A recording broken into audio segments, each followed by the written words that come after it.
All right, what is up, everybody? I'm just gonna share this.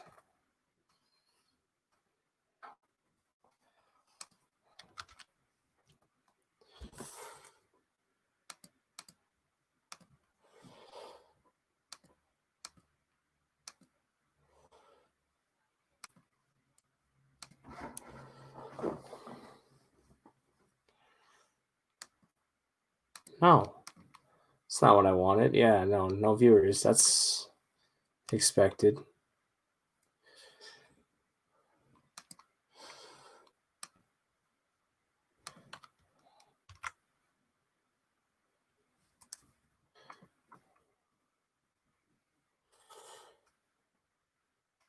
Okay.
Soon. I'll wait till I do. I'm gonna.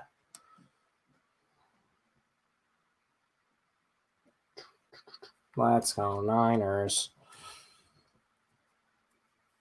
All right.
Well, not my proudest moment. That's for sure.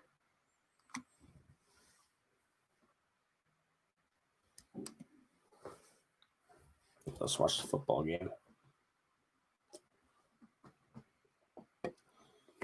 Ooh. So far, I was not too right on Nick Mullins. As it just seems like the Packers are all over him, and yeah, it's just not much to say here.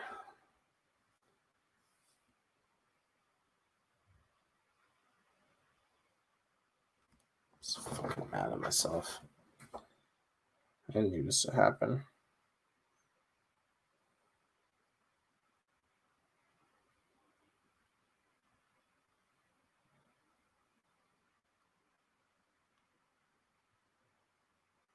See one fucking viewer.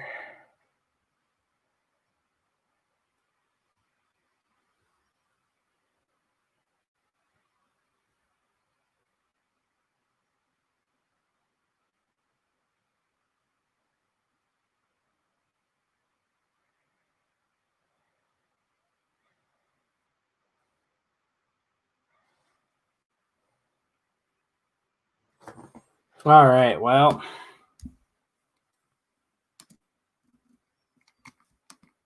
There we go.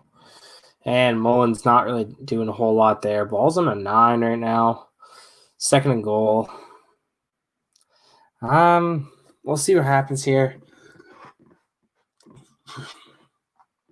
Who do you guys got tonight? I got Mullins and Reed. Oh, that's crazy. Wow, it's just like me.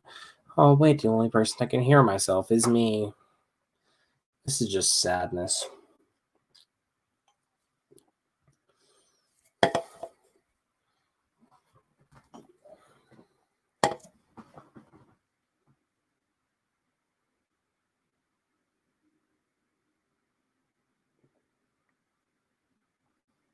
I'm upset. Oh, fuck. I can post this on Real Deal.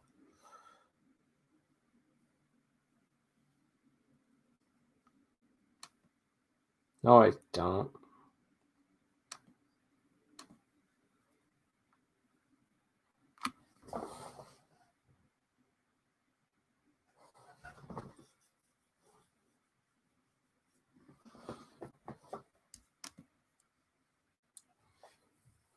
All right, 3rd and goal. And ball in the 4.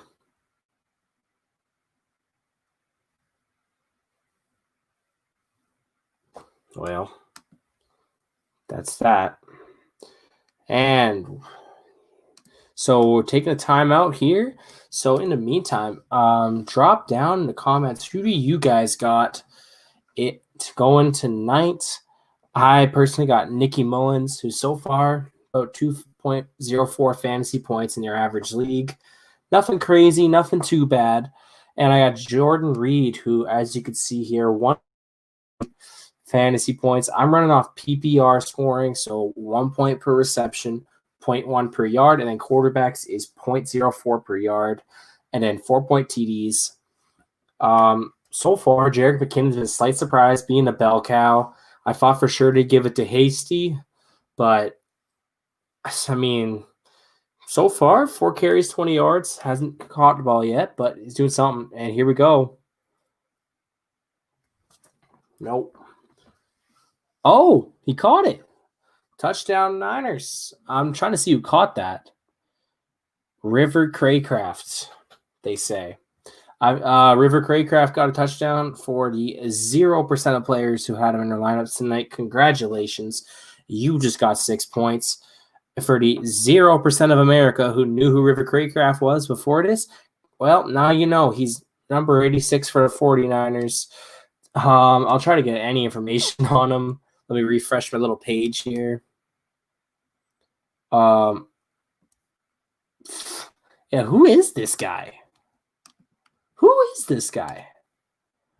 It looks like Craycraft. It looks like Craycraft. They say Craycraft. I'm going Craycraft. It just sounds more fun that way, you know? So let's ride with it. And it looks like a catch, so that's cool. Touchdown, I guess. Waiting for my little refresher to refresh here. I need to find a better live scoreboard than this. I'm going to find a better live scoreboard than this.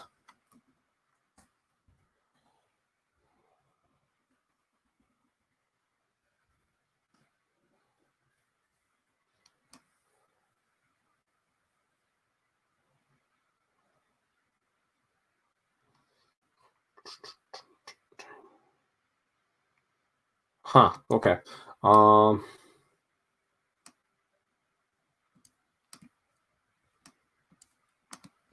But yeah, Nicky Mullins so far, not looking too bad. You can hardly read that. Let's go back to the ESPN one. I don't love ESPN, especially being up in Canada. It's definitely not the way I get my news normally. But you know what? It's not too bad for a live scoreboard. So that's what we're going to look at today.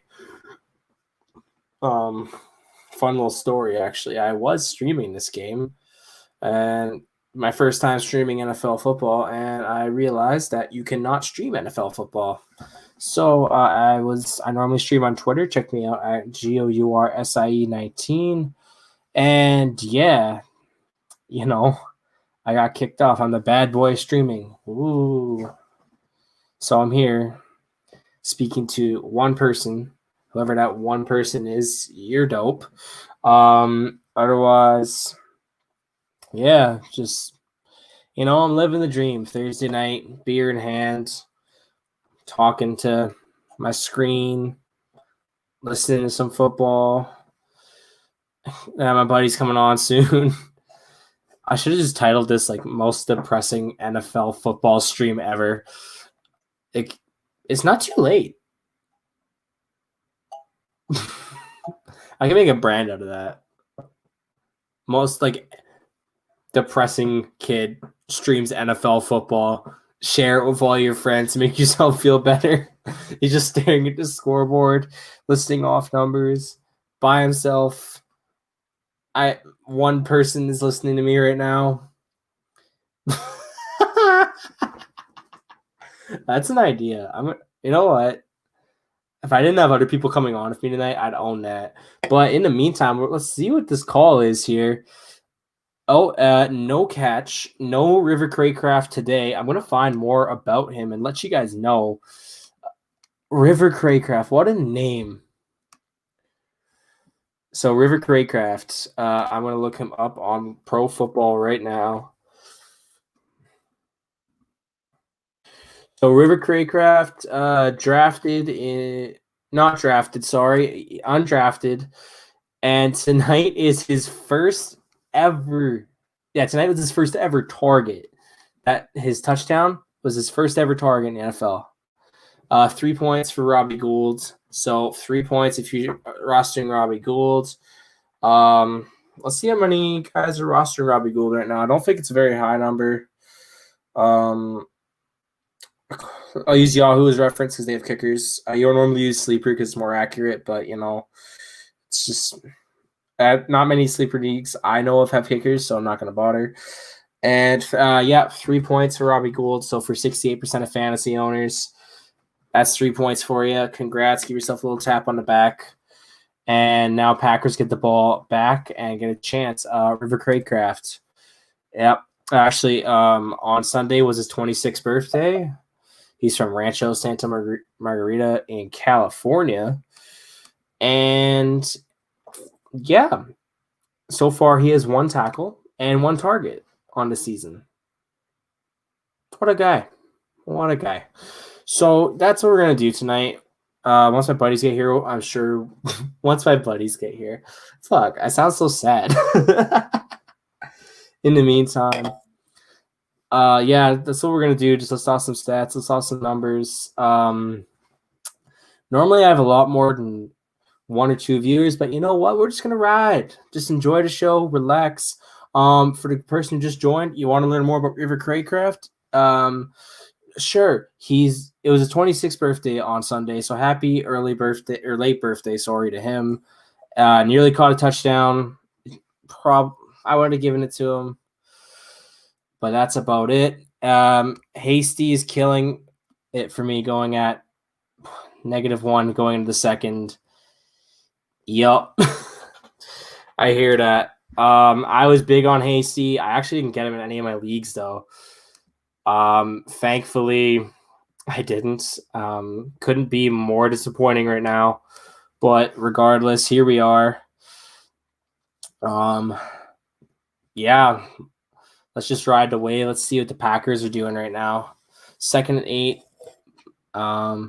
Looks like Irvin's back in the game, so they must be doing a 50-50 of Jones. Probably last play of the quarter here. Rodgers to Adams, 5 yards. We're going to go 3rd and 3 heading into the second quarter. So there we go. First quarter football, Packers dominating like I thought they would. Nicky Mullins has looked all right, nothing better. Rodgers looks like an MVP candidate, as he always does. Aaron Jones is my surprise beast of the game so far. 6.8 points through the first quarter. He actually is not. Actually, Rodgers has more, but not by much. So, yeah, second quarter. Here we go. Guys got predictions? Feel free to drop them. Yep, no. I got kicked off of Twitter for 6 hours because my dumbass forgot you can't live stream football. So we're here. I feel like this is a little bit of moral punishment, but you know what? Nothing stopped me. I'm the bad boy streaming. I'm owning that all night. Let's go. River Craycraft. Wow. I should just play a game like name that 49ers receiver tonight. That'd be so fun. We're going to do that. We're going to do just every time a receiver we don't know makes a catch for the 49ers, we're going to do a little player profile on them. So we know McKinnon, we know Hasty, we know Mullins. I guess we know Jordan Reed. That's about it. So let's have some fun with it. Lord knows the 49ers are and the disappointment they've been so far. And it's really not their fault. No George Kittle for most of the season. I mean, Nick Mullins is an upgrade over Jimmy G, in my opinion. So that's whatever. No Raheem Mostert for most of the season. Like, what is going on out there? But yeah. Wait for the second quarter. Any predictions here? I'm sticking to my 34-27 tonight for the Packers. I said that on my Twitter stream. I don't really know if anybody heard it because I think it got kicked off by then. But yeah, 34-27 for the Packers. I think Nicky Mullins is going to go off, and Aaron Rodgers is going to do Aaron Rodgers things. I think Aaron Jones is going to get more than 20 fantasy points. And I think Jerick McKinnon is going to get over 15. Those are my 3 major predictions of the night. And I think Jordan Reed's going to get over 10 too. That's how I'm feeling right now. If you guys have any fantasy questions, you want to know how scoring works, you want to know what league I'm using for reference, you want to know if you grabbed this player, anything you want to know, I'll answer it. This is how I'm spending my Thursday night. So, cheers. Second quarter starting. 3rd and 4. Ball on the Packers' own 31. Rodgers running a 5-wide formation. Let's go. And ball's in the pocket. And dropped. Valdez Scantling with the drop there. And they're going to have to punt the ball away. Owen Jane says 34-17 Packers. Thanks for the love and thanks for joining me on your Thursday night. I'm sure there's better things you could be doing, but regardless, thank you. At 34-17 Packers isn't a bad prediction. I don't know. The 49ers offense hasn't looked that bad. They're about to get the ball back again. I mean, I'm not loving what they're doing, but I'm not hating what they're doing either. So let's see. And ball's in the air. Oh, 49ers nearly blocked that one. And fair catch. And Niners are going to start in their own 24. So let's see what happens. 49ers nearly scored last drive. I think they're going balls to the wall. And I don't love this Packers defense all that much. I could see this being a very high-scoring game. So let's see what happens here. Drives about to start 1st and 10 on the 49ers' own 24. To those watching, thank you very much. I feel like I'm just talking nonstop, but you know what? It's either this or just look at the stat sheet. So may as well listen to me talk a little, right? Yeah, thanks for support. And here we go. First, it placed in the 25, not 24. My bad. And handoff. That is to, I believe that's McKinnon again. And McKinnon has been the surprise bell cow so far. I thought for sure Hasty be getting the love tonight, but I guess you go with the guy you know, not the guy who blew up last week. Bang, bang, Niner gang, Cole says. Yes, sir. I'm hoping the Niners can pull it out tonight. I own Nicky Mullins in, I believe, 1 or 2 of my leagues. And he's a baller, man. Like, I'm stoked that I was able to get him. All right, 2nd and 8. McKinnon again. And that's a first down. McKinnon looking at about 3.5 points so far. He's, again, the surprise bell cow. I'm not going to lie. I was hoping that McKinnon would just fall off. I dropped him when Mostert came back. It's kind of like, Raheem Mostert's coming back. He's not going to get hurt again. Regardless. Yeah, so Jerick McKinnon all over the ball again. 1st and 10. Yeah, 3.4 points for McKinnon. Mullins in the air. Finds Richie James again. Richie James, eh? Wow. We're going to do a meet your Niners receiver in a second here. But yeah, Cole K saying hopes the Niners cover. I think they will, honestly. What's the line? -6.5 for the Packers, I think it was. -5.5, something like that. That was the lines I saw last, at least. Let's do a little research here. Richie James. Run this play first. 1st and 10 at the 44. Hasty has broke the line of scrimmage. Holy crap. JaMycal Hasty has broken positive fantasy points. I repeat, JaMycal Hasty has broken positive fantasy points. Let's give that man a little bit of love. He's now sitting at 0.3. Meet your Niners receiver. This edition is Richie James, drafted in the 7th round at 240 in 2018, out of Middle Tennessee. Tonight his first start as a receiver? First start this season as a receiver, yeah. Oh, Hasty just went off. Another 7-yard, but there's a flag. We'll wait. But yeah, first start of the year for Richie James. 3 career starts, 15 career catches heading into tonight. And he is so far the leading receiver. 11.2 points for Richie James. Who saw this coming? How do I feel about Pettis in New York?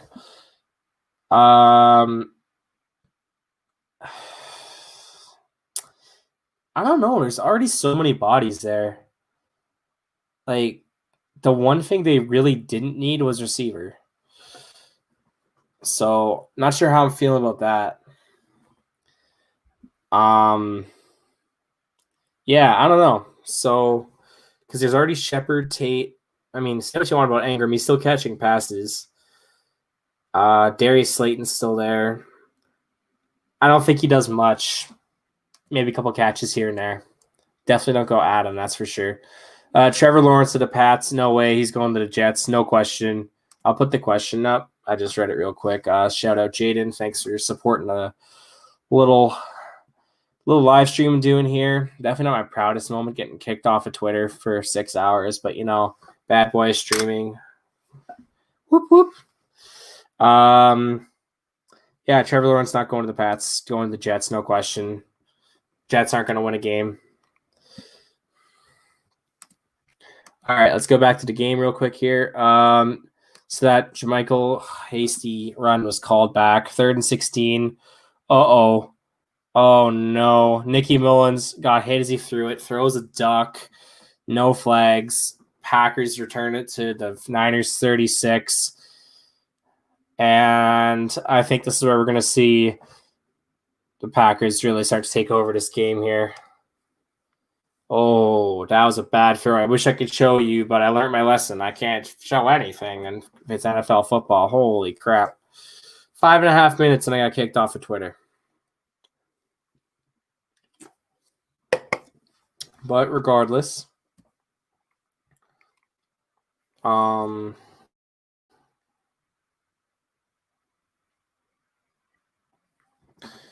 yeah. Just 2 viewers now. Just waiting for commercials to end here. Any other receivers you want to know about for the Niners? Seems like we have a whole new batch. Yeah. Let's look at some fantasy all-stars so far. Your leading scorer, Devontae Adams, no question, 14.1 points. Caught 3 out of 5 balls. He's probably going to be your leading scorer tonight, him or Jones. And quarterbacks don't count in this equation just because a bad quarterback performance is a good running back performance. I don't think that's fair. Richie James, a surprise performance so far of 11.2 points, proven to be quite the deep threat. River Craycraft, I'm really hoping he gets another chance. 0 for 2 so far. Yeah. JaMychal Hasty has now broken positive yardage, so a little shout out to him, pat in the back. And yeah, Rodgers can get the ball back, and he's going to blow up. He's going to get dominant. So let's see what happens.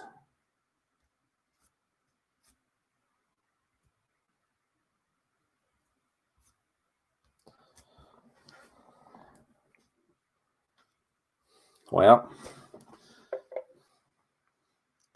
could need quite a few more of these if I'm just talking to a few people, and I'm starting to get crazy in here.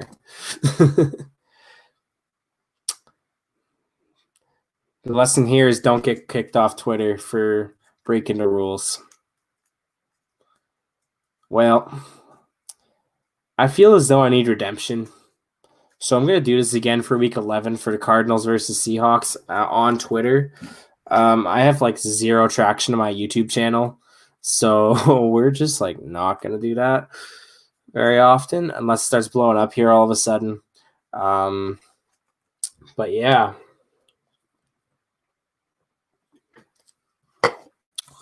Week 11, Cardinals, Seahawks. We're doing this again. That is 2 Thursdays from now, so November 19th. And if you really like my content, mark it on my calendars. Otherwise, show up. It's all cool. So 2nd and 10 now for Rodgers here. They're replaying the pick here, and like Nicky Mullins just made a classic mistake. Tried to check it down and just checked it away too late.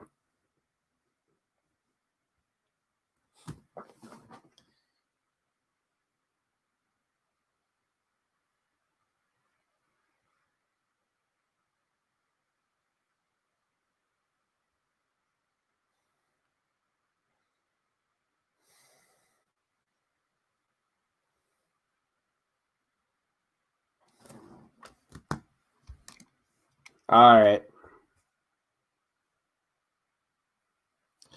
Aaron Jones with the ball again, gets the first down. Let's get some stats on that. He is now at 7.9 fantasy points, 39 yards rushing, and then 2 for 20 through the air. He's going to go off again. Oh.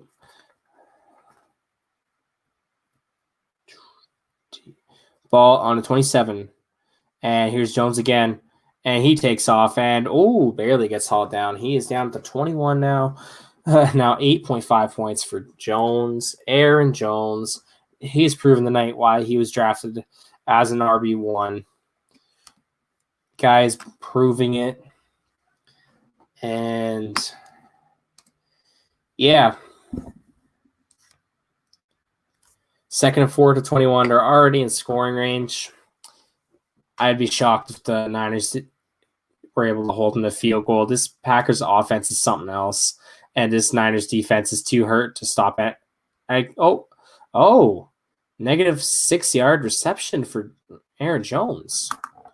He's now at 8.9 points because in PPR leagues because of the reception, but regardless, big loss. Oh, they're marking as -4, so 9.1 points rather. And yeah, just not the performance you want there, but 3rd and 8. We're looking at the 25 out. That's a big stop. That's one of those prove me stops that the Niners just had. And Rodgers finds Tyler Ervin. It's going to be close. I think they're going to forfeit inches. But, maybe it's going to be a first.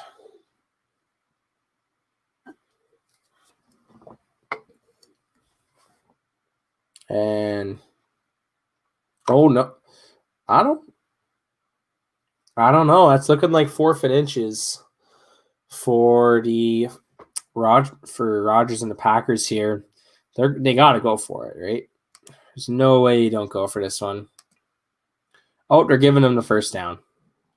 First down at the Niners 40 or the Niners 17, and they are challenging it. Okay, shocker. This is why I'm not a play-by-play guy. Man, this is so hard. I just want to watch this and just hang out and drink beer. And instead, I'm drinking beer pretty much by myself. But you know what? I'm having fun doing it.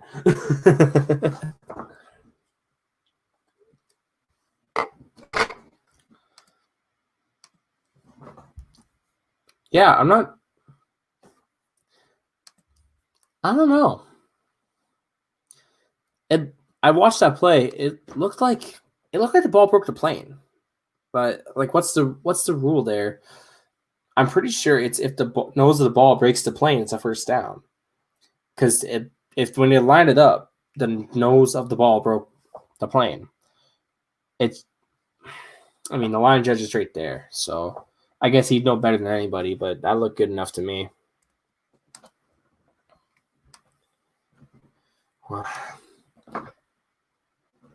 All right. Well.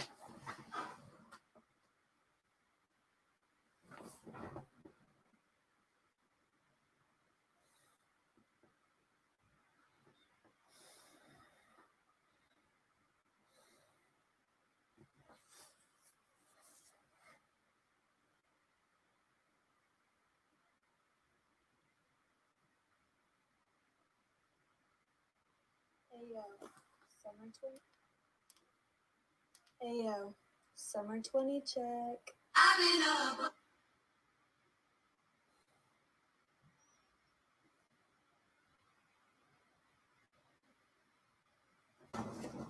All right. Well, while we wait for the commercials to wrap up,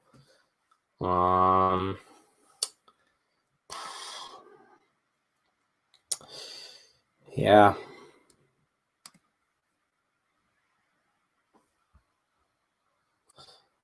So 4.6 plus 4.5, 9.1 points for Jones, leading running back so far. Leading receiver, Davante Adams. Leading quarterback is obviously Aaron Rodgers. I don't know how well you can see this in the stream, but Aaron Rodgers and Nick Mullins both the same amount of yards right now. So that's kind of neat. Just look at the difference, though. 113 rating for Rodgers and the bare minimum rating for Nicky Mullins. It's crazy what touchdowns and interceptions can do to your stats, man. And they did call it 4th and inches. So let's see what they do with this. I'm calling it right now. They're going to go Aaron Jones up the gut, or they're going to do a Tonyan out route. Make it nice and easy. Go with your jumbo set here. Don't get fancy. They know what they need to do. Rodgers has been in this league a long time. He knows what to do here. For fan about maybe the whiff of a coin. And lining up in the I form. Oh, not the I form, sorry. Single back. And timeout for Aaron Rodgers and the Packers. They tried to draw him offside. Not happening. I wonder if you leave the offense out here. I would. You're up. And you're not exactly giving the Niners great field position. You may as well go for it. What's the worst that can happen? You make Nicky Mullins drive 85 yards. I like those odds.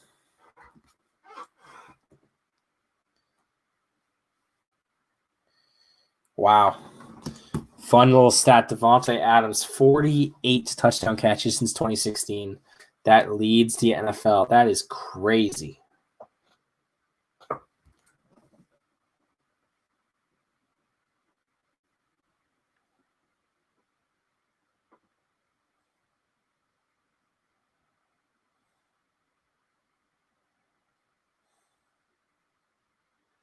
And here we go. Ball's up.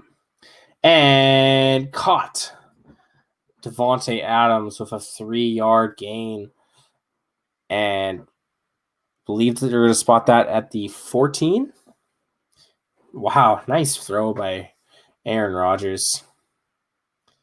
And they probably could have called that holding too, but you got to try to hold him somehow. It's Davante Adams after all.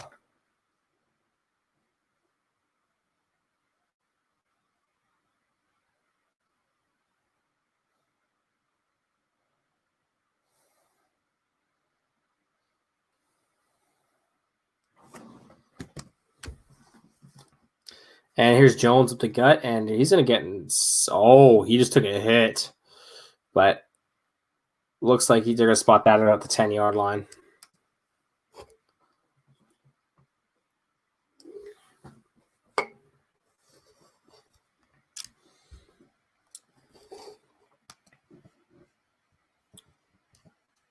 Aaron Jones, man. So underrated. Like, he has been a top 5 RB the last 2 years now. And he seems like he got slept on last season through the offseason, despite the Packers not getting another running back or really any skill players to add to the mix. Jones gets stuffed in that play, by the way. So 3rd down, ball's about the 10-yard line. I will say this 49ers defense is really showing some character, led by Fred Warner here.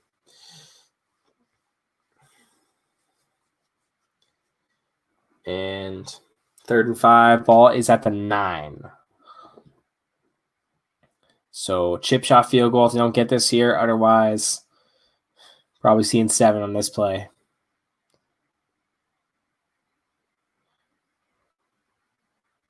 Oh, barely get the playoff, and a brush is hard. Rodgers airmails it. But there is a flag. Here we go. There is a flag on the play. And, yep, they're calling DPI. So balls be put at the 1-yard line. If you're an Aaron Jones owner, you are running up and down right now. That is 6 easy points for you.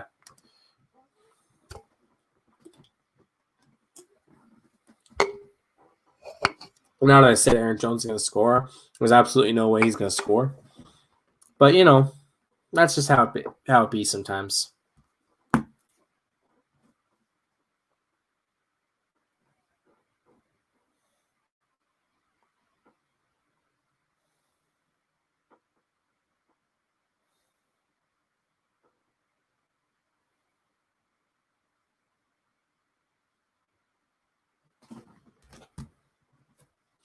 And ball to 1, and Rodgers has the ball. Wow. So that was a cool little play. Basically, as you can tell, I'm not a play-by-play guy, obviously. So fake handoff to Jones. He kind of did one of those and finds his man in the back of the end zone, his man being Mercedes Lewis. Dude, is Mercedes Lewis well known enough where we need to do one of them meet your player features? I'm feeling like he's not well known enough.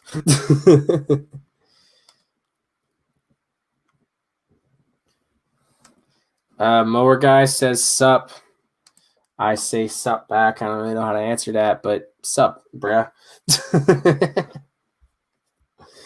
Let's do a meet your player after that touchdown. Mercedes Lewis has been in the league for a little while, but for those who don't know, it's an educational stream. That's why I drink Brewhouse beer on the podcast. Or, not the podcast. Normally I record podcasts, but I figured I'd go live stream, and well, it's really lonely and kind of boring. But we're here. We're here. But yeah, Pro Football Reference. Let's do a little Mercedes Lewis. I spelled Mercedes wrong. All right. How does that happen? My girlfriend's a car person. She definitely Mercedes, not Mercedes. I spelled it like the car and not the player. Wow, that sucks. All right, Mercedes Lewis. Former Pro Bowler in 2010. Been in the league since 2006. Was Jacksonville Jaguars from 2006 2017. Recorded 375 catches, 4,500 yards, and 33 TDs with the Jaguars. And his 3 seasons since joining the Green Bay Packers, he's played 38 games, started in 21, 21 receptions, 226 yards, and 2 touchdowns heading into this game. So old veteran, nothing special. I actually believe he's coming off an injury, so props to him for scoring that touchdown tonight as second of the season. So good for him. His first touchdown coming against New Orleans back in week 3. So earns a little cold hard clap for his performance so far today.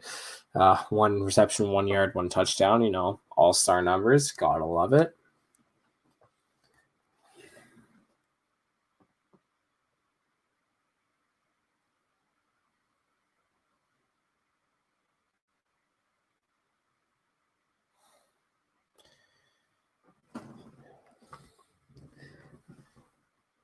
But yeah. So 14-3.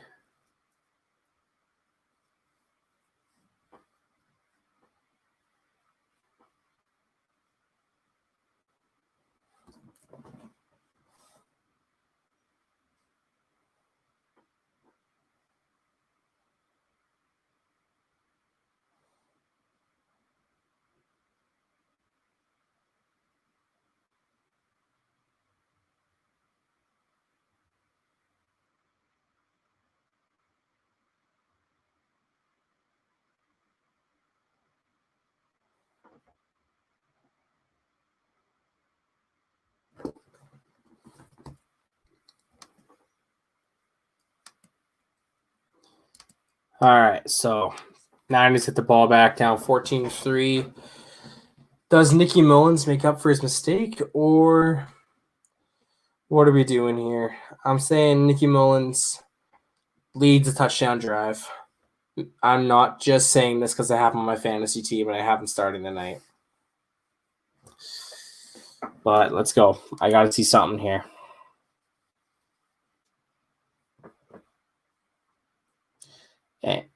And handoff to JaMycal Hasty, gets about a yard. And JaMycal Hasty continues his blazing performance of 3 carries for about 4 yards. That if you started JaMycal Hasty, I'm sorry. I didn't think this would happen. I didn't advise you to start him, but I wanted to. So I guess in my head, I kind of did a little bit in some sort of weird, messed up way. 2nd and 9 at the 26 for the 49ers. And fake handoff. Mullins, there's a man on him. And he drops off to Hasty, who gets 3 yards. That's 1.3 points. That triples his total point count on the day already. He's at 1.7 now.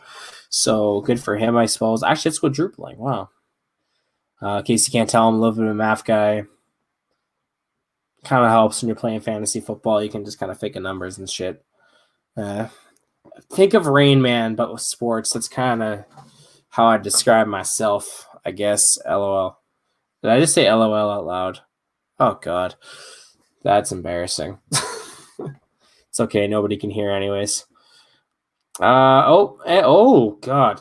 Mullins throws it into triple coverage, and it probably should have been picked. And Mullins heads off the field. Are we going to see CJ Beathard soon? It kind of seems like we're going to see CJ Beathard soon. Yeah, in case you missed it, CJ Beathard, it's probably coming on soon because that was a god-awful throw by Mullins. Triple coverage, Savage, number 26. Ball comes out of his hands.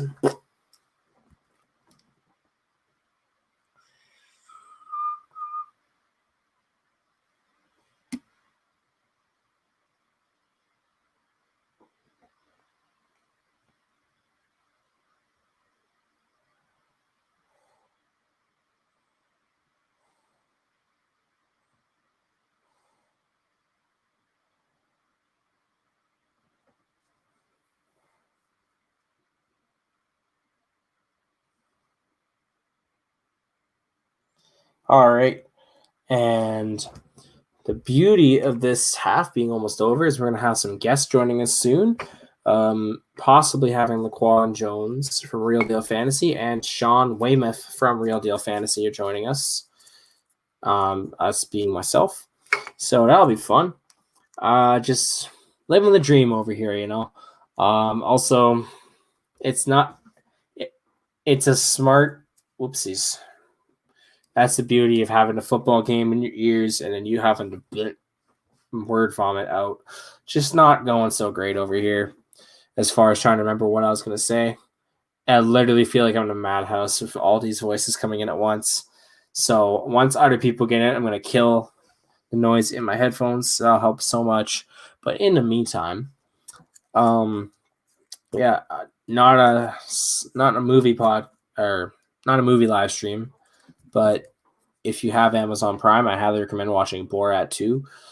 My girlfriend and I watched it this past weekend, and I love Borat. I think it's the funniest shit. And yeah, I wasn't really disappointed. It wasn't too bad. So yeah, I just recommend that if you want to laugh at really stupid, probably offside jokes. I highly recommend watching Borat 2, and if you need a refresher, watch Borat 1 because Borat 1's great. But yeah, you gotta have that. If you ever watched it, you know that. I'm running low on beer. I'll be back.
All right, I'm back.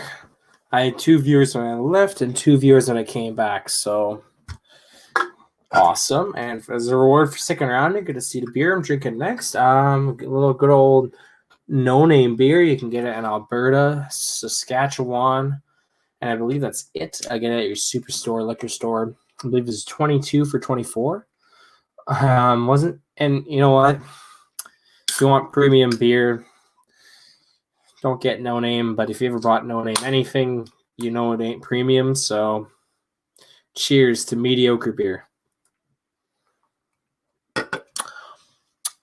That is... I have like half a 2 for this left. Ugh. If anyone wants some free beer, fuck, let me know. I will give you some of this for free.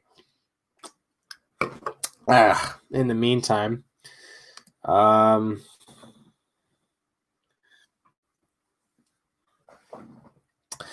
let's catch up here. Rogers has the ball. First and 10, ball to 23, their own 23, and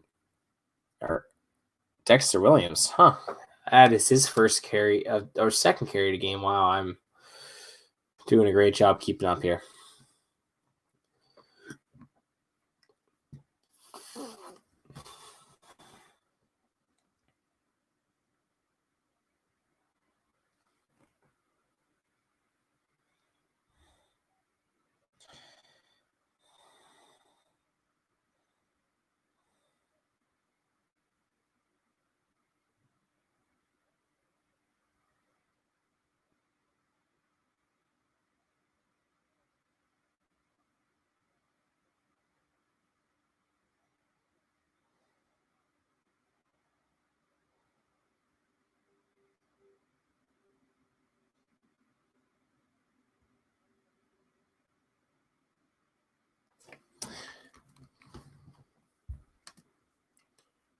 All right. Well, what do we think's going on here? 14-3, Packers to the ball, pinned deep in their own territory. Yeah, I know I've said 34-27 Packers. Nicky Mullins doesn't look like a guy that can score 10 points tonight. Never mind a guy that can put up 27 somehow. It is...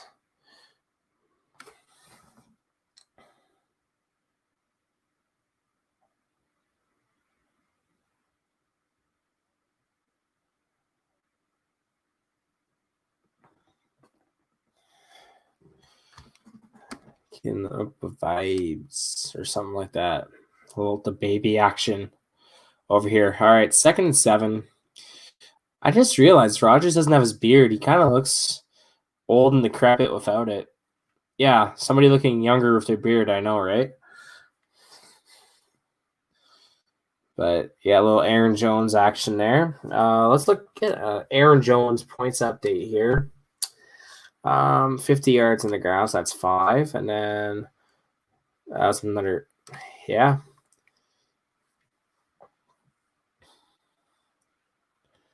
8.6 before that place. We're going to wait till my little ESPN counter updates, but should be soon.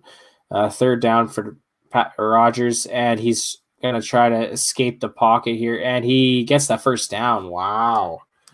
Rogers uses his legs and gets there for the first.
I just realized I was muted. Yep, I muted myself. It's been that kind of night. But what I did say while I was muted is that it's interesting to see how the Packers are using Tyler Ervin tonight. I would expect that Tyler Ervin would get a lot more looks here on out, especially if Jamal Williams takes a while to come back with COVID. It's really tough to say. It could be a week, could be like Rick Will Armstead of the Jaguars is out for the year. Obviously, we hope he's not, but we hope it's just a 1 or 2 week thing. But regardless, if Aaron Jones were to go down, I think Tyler Ervin would be in a much bigger role than we had initially anticipated. Because look at him tonight; he's been great. He's got 4.4 points heading into this 2-minute warning here. Like, that's really not too bad. And Jones sitting at 10.8 for reference. Yeah. So again, leading running back Aaron Jones, leading receiver Davante Adams, and leading quarterback Aaron Rodgers. None of these should be surprises, as the 49ers offense has looked decrepit since the first quarter, while Green Bay is a well-oiled machine. Wouldn't be surprised to see him score another TD here, get up 18 heading into the second half.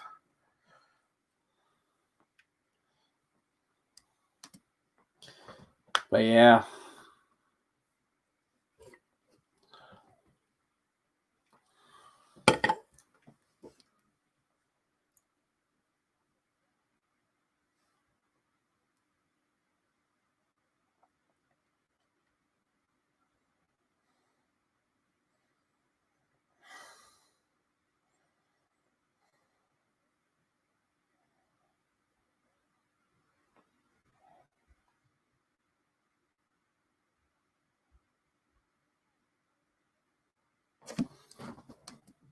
And look who called it. Aaron Rodgers deals to Marquez Valdes-Scantling, who, albeit has had a very on and off year, finds him on the first play, making it 20-3. Barring the extra point, will be an 18-point lead. Yeah, look at that. Aaron Rodgers finds his man wide open as he waltzes in the end zone.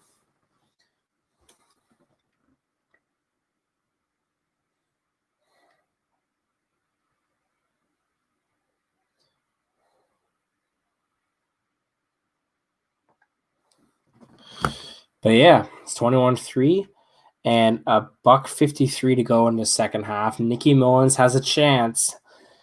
The last few drives said, "Oh, Nicky Mullins going to score a touchdown. Oh, Nicky Mullins going to score a touchdown." And I was dead wrong. So here's what I'm going to say. Nicky Mullins is going to go 3-0, and Rodgers going to get the ball back. And maybe have a chance for another 3 more points here. So leading score update with that massive catch. Valdes-Scantling is now at 12.2 points. That makes him the second highest receiver behind Davante Adams, who is at 15.5. Richie James taking a compelling case at third with 11.2. And he has actually caught 72 of Mullins' 82 passing yards, which is pathetic, but here we are. 21-3 Packers, $1.50 to go. All right, here's my excuse me, I might have the vid. Here's my hot take. There's a kick return. They ran it out, and he's down to 25. Kickoff should be banned. What they should do is just kind of do like the CFL does on field goals, but on all plays, just give him the ball, give the other team the ball to 25 for the amount of times that kickoff return touchdowns are scored. It's just not worth it. It's kind of a useless play because when it works, it's cool and you love to see kick return touchdowns, but you might get like 5 a season. It just seems like a waste. All right, first down. Mullins gets hits, he throws another duck. He's lucky that one didn't get picked off too.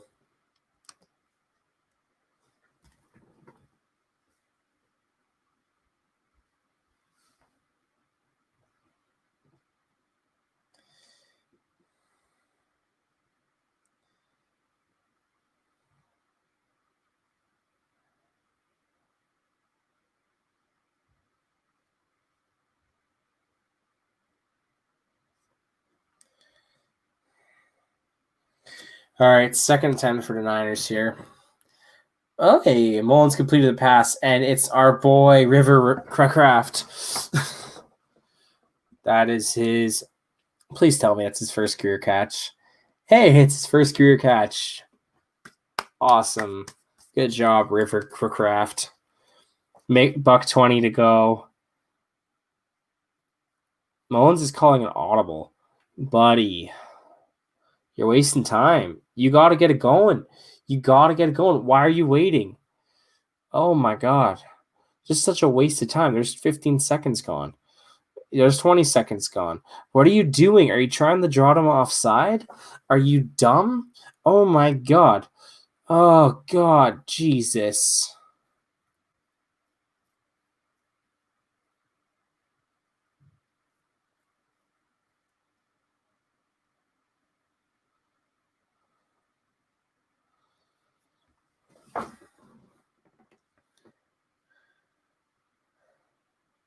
I'm so confused by that play.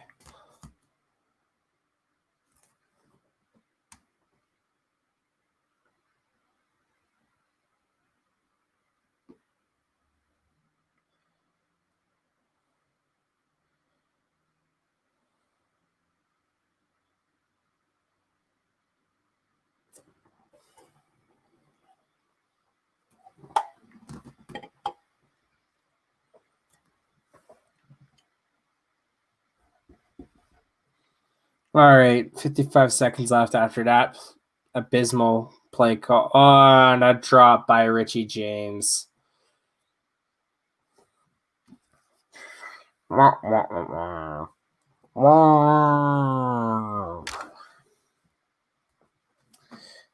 they're going to punt it away. Packers at the ball, 50 seconds left. I could see them scoring again.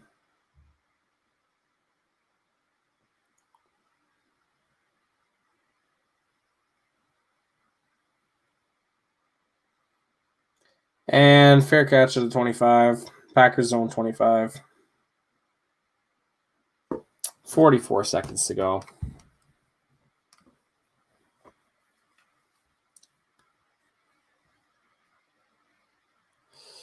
Yeah. So Aaron Rodgers, I called you throw 3 touchdowns start of this game. He already has 3. I called 280 passing yards. He already has 150. There's a chance he blows my expectations out of the water. Although, if the Packers are up 18 now, I could see him going a lot more run heavy once they get out of this 2-minute drill. I should call it a 45-second drill, but you know.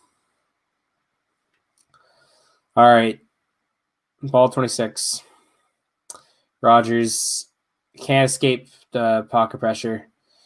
And now he's back to his own 15, 2nd and 21.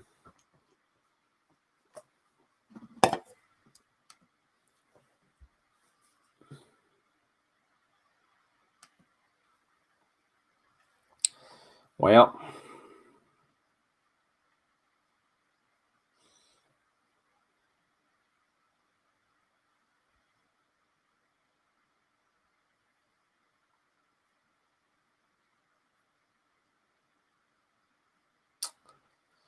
and I can't blame them. They let the clock run out.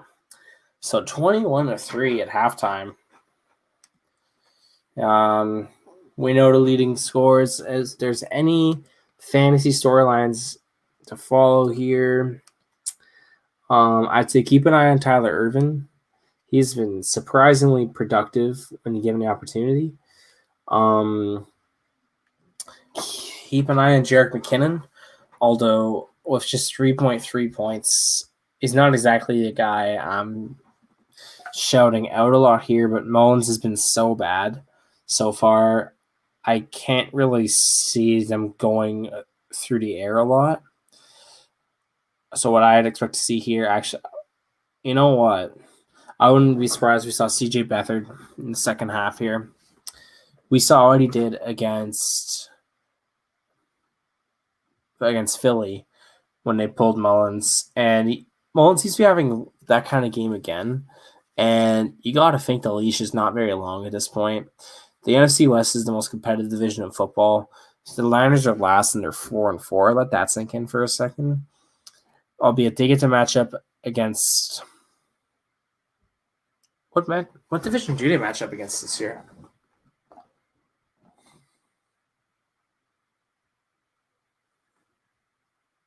Why am I blanking so hard on this? Oh, they get to play the AFC East. That helps a lot.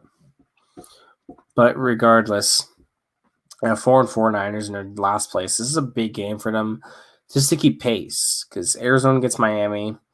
Seattle gets Rams are on a bye, so they can make some headway this week. But Seattle, who the hell does Seattle play? I don't have like any Seahawks in fantasy this year, which sucks. I had Tyler Lockett, but I traded him away. It was not a good trade, so don't even ask me about it. Okay, I traded for Derek Carr in a super flex league and used Tyler Lockett when he got really cold, and I am highly regretting my decision. Yeah, judge me, throw me up against the wall, do what you got to do. But yep. So yeah, that's. I don't have any Seahawks. I can't. Yeah, in any of my leagues, I have like 0 Seahawks.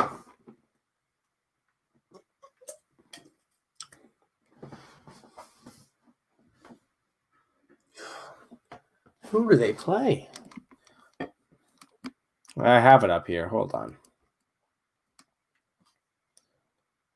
Oh, they play Buffalo. So that's a losable game. They can make up a lot of ground if a win here, but they're playing like absolute horse shit. So I just realized Arizona still has to play Buffalo.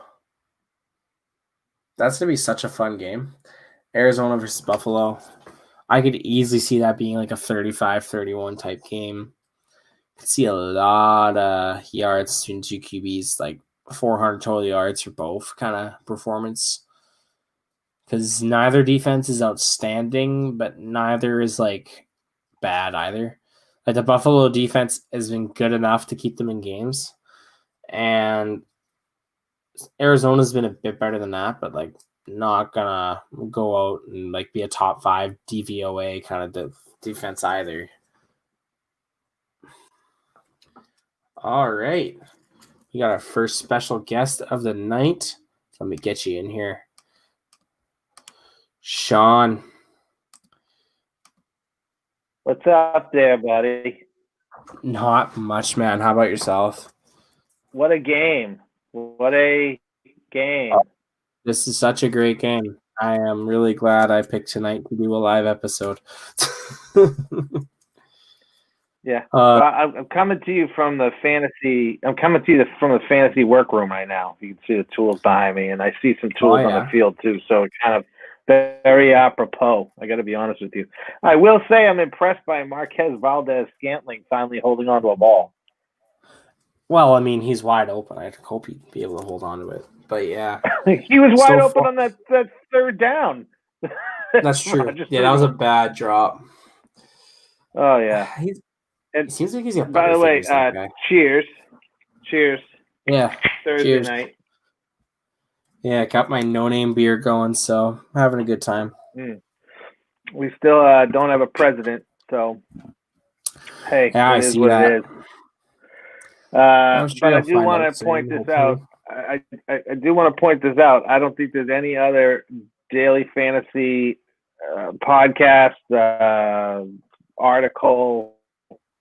You can scour the internet. Nobody else but your boy here from Real Deal Fantasy said, "Hey, if you want to get a cheap, no one on dart throw, Mercedes Lewis, always good for a TD." And boom, there it is. Just saying. Yeah, being honest, I kind of forgot he was still in the league, so no kidding. Yeah, on your podcast you mentioned like that deviation thing, so that's huge for him. But go ahead. Yeah, well, I can't remember. I can't remember when I last saw the Packers on primetime, if it was a Thursday night football game or a Sunday night or a Monday night. But I swear to God, they ran that exact same play against whoever it was that they played that night. The exact same play. He stunts and just acts like he's blocking and then breaks free and he's wide open. It's like, if you can find that somewhere, it's unbelievable how they ran that play the exact same way tonight. Yeah. Hey, actually, I was surprised. He has 2 touchdowns on the year. I thought for sure he was just like a Stalin Muse guy, and that game would have probably been the Sunday nighter. The Monday night? The Sunday nighter against New Orleans. Yeah, dude, because the other touchdown was that exact play. So if you missed it the first time, you saw it tonight. Yeah. Well, there you go. I think the other thing that people are probably bent out of shape by, I know I'm bent out of shape about, is Jermichael Hasty there that, really was got 12 carries or something like that last week. Looked to be the guy who's going to be the thumper. And what's he had? 5 touches? Jeez. I'll get you stats. 3 carries for 4 yards and then 1 reception for 3 yards. So 1.7. Yeah. So I mean, yeah, just brutal. Yeah, it is, and I'm glad for Jerick McKinnon. I have Jerick McKinnon in a couple lineups tonight as one of my captains, and so I'm pretty happy about that choice, and I'm glad that Jerick McKinnon is getting used. But I mean, seriously, you look at the usage that Hasty got last week, the amount of touches he had. Going into tonight with really no change in that backfield, any indication anybody with half a brain would go, this guy's going to lead the backfield tonight, and it just hasn't happened. And I think there's probably a ton of fantasy owners out there, myself included, who started him at least in a flex in one of my leagues that are a little bit bent right now. Yeah, no, I was thinking that too. Like, I went hard for him in a lot of my leagues, didn't get him, mainly just because I had priorities or I wasn't low enough in the waiver order. And I kind of had inklings that it would be at least a split backfield. So I kind of tried to circle the wagon on McKinnon. Didn't really get any traction, but regardless, I'm kind of glad I didn't start either. Like, they both look not very good. My one guy who I've started who I've been really disappointed with so far is Jordan Reed. I thought he was a shoo-in to get a ton of targets. As soon as they announced he was healthy, I put him in my flex. I started him over Christian Kirk. I'm starting to realize that may not have been a good idea. But at least you have him in the flex, and if you have space at a wide receiver spot for Kirk later on in the weekend. Listen, the one thing about Reed, though, is that he's the one who petitioned to play. He's the one who petitioned to practice. So they're probably not really rolling him out to a full amount of snaps. I saw Dwelly had a holding penalty on a block, so Dwelly's out there. But Mullins did target him. He targeted him on that third down play right before the final Green Bay possession.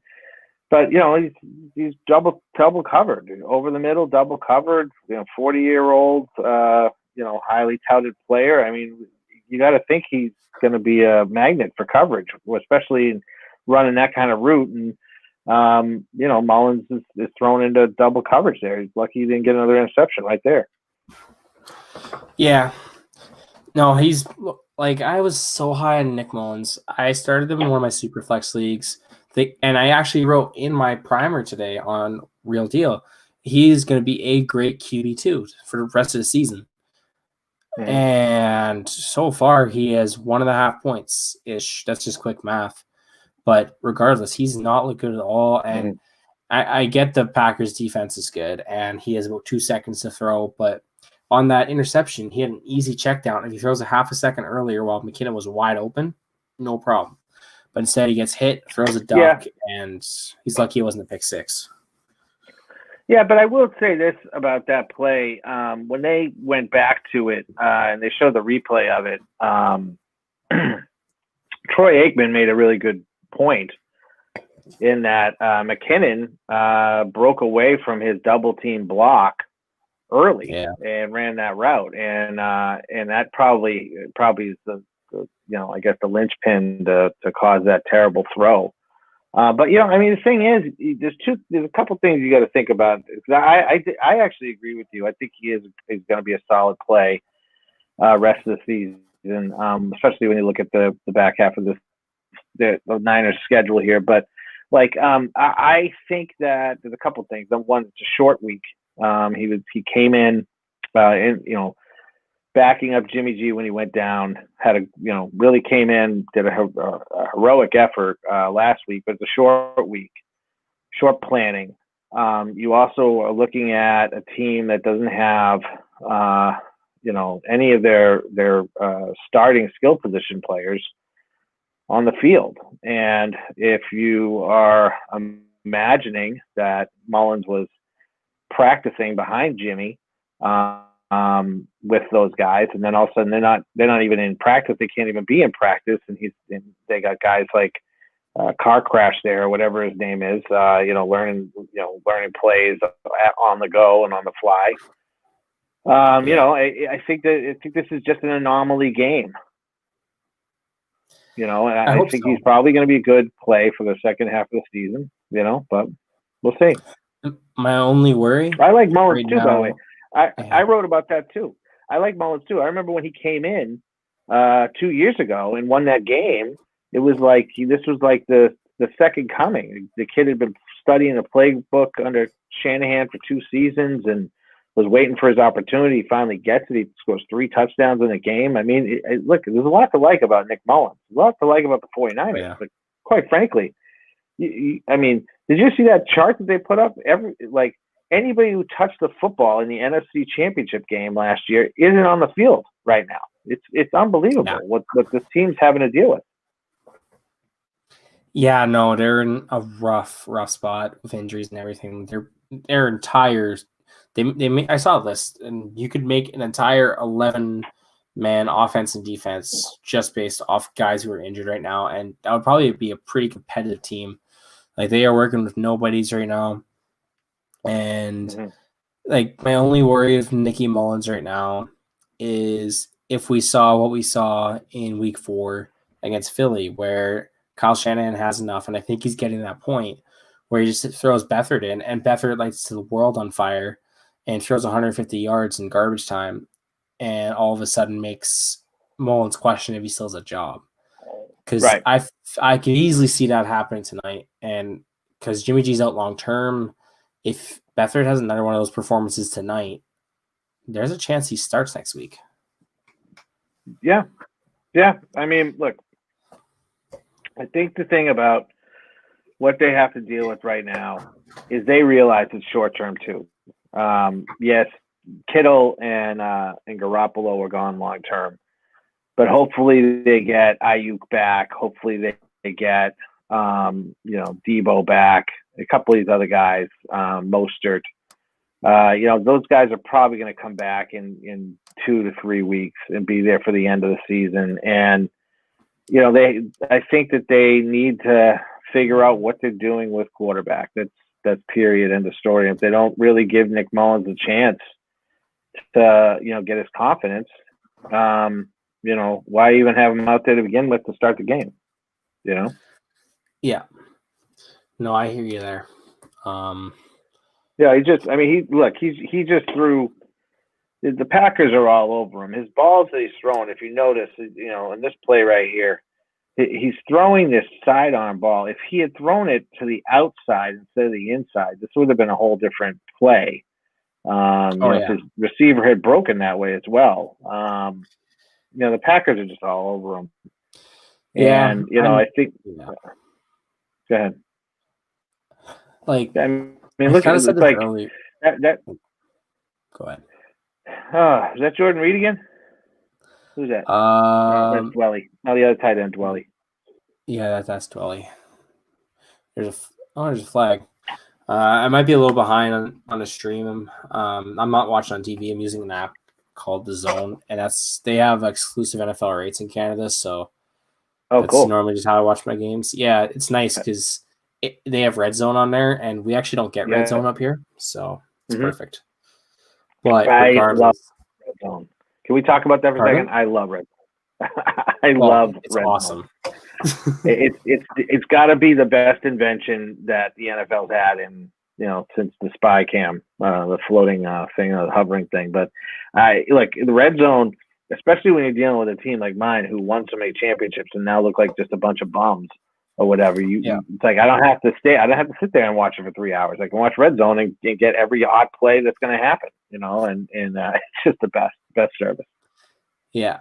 The only thing I don't like red zone for is it can get a little dizzying sometimes. So what I'll do in the morning games, I'll usually just flip by game based on my fantasy interest. And in the afternoon, it's perfect because I can instead of flipping channels, it's perfect. Yeah, I mean sometimes when they go to 4 games on a screen, it does get a little bit like but still it does get exciting especially when there's a lot of down games and you can have the excitement of the other games that are on red zone. I like it there. Dwelly just picked up a nice catch. Man, hope he didn't get a re-aggravated injury or anything.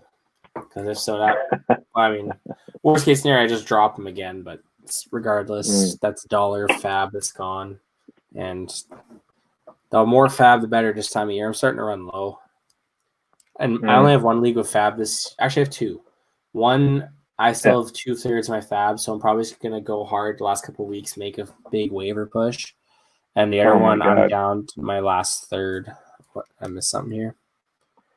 No. It's just a drop. This is the type of stuff that they can't afford. This is a first down throw. No.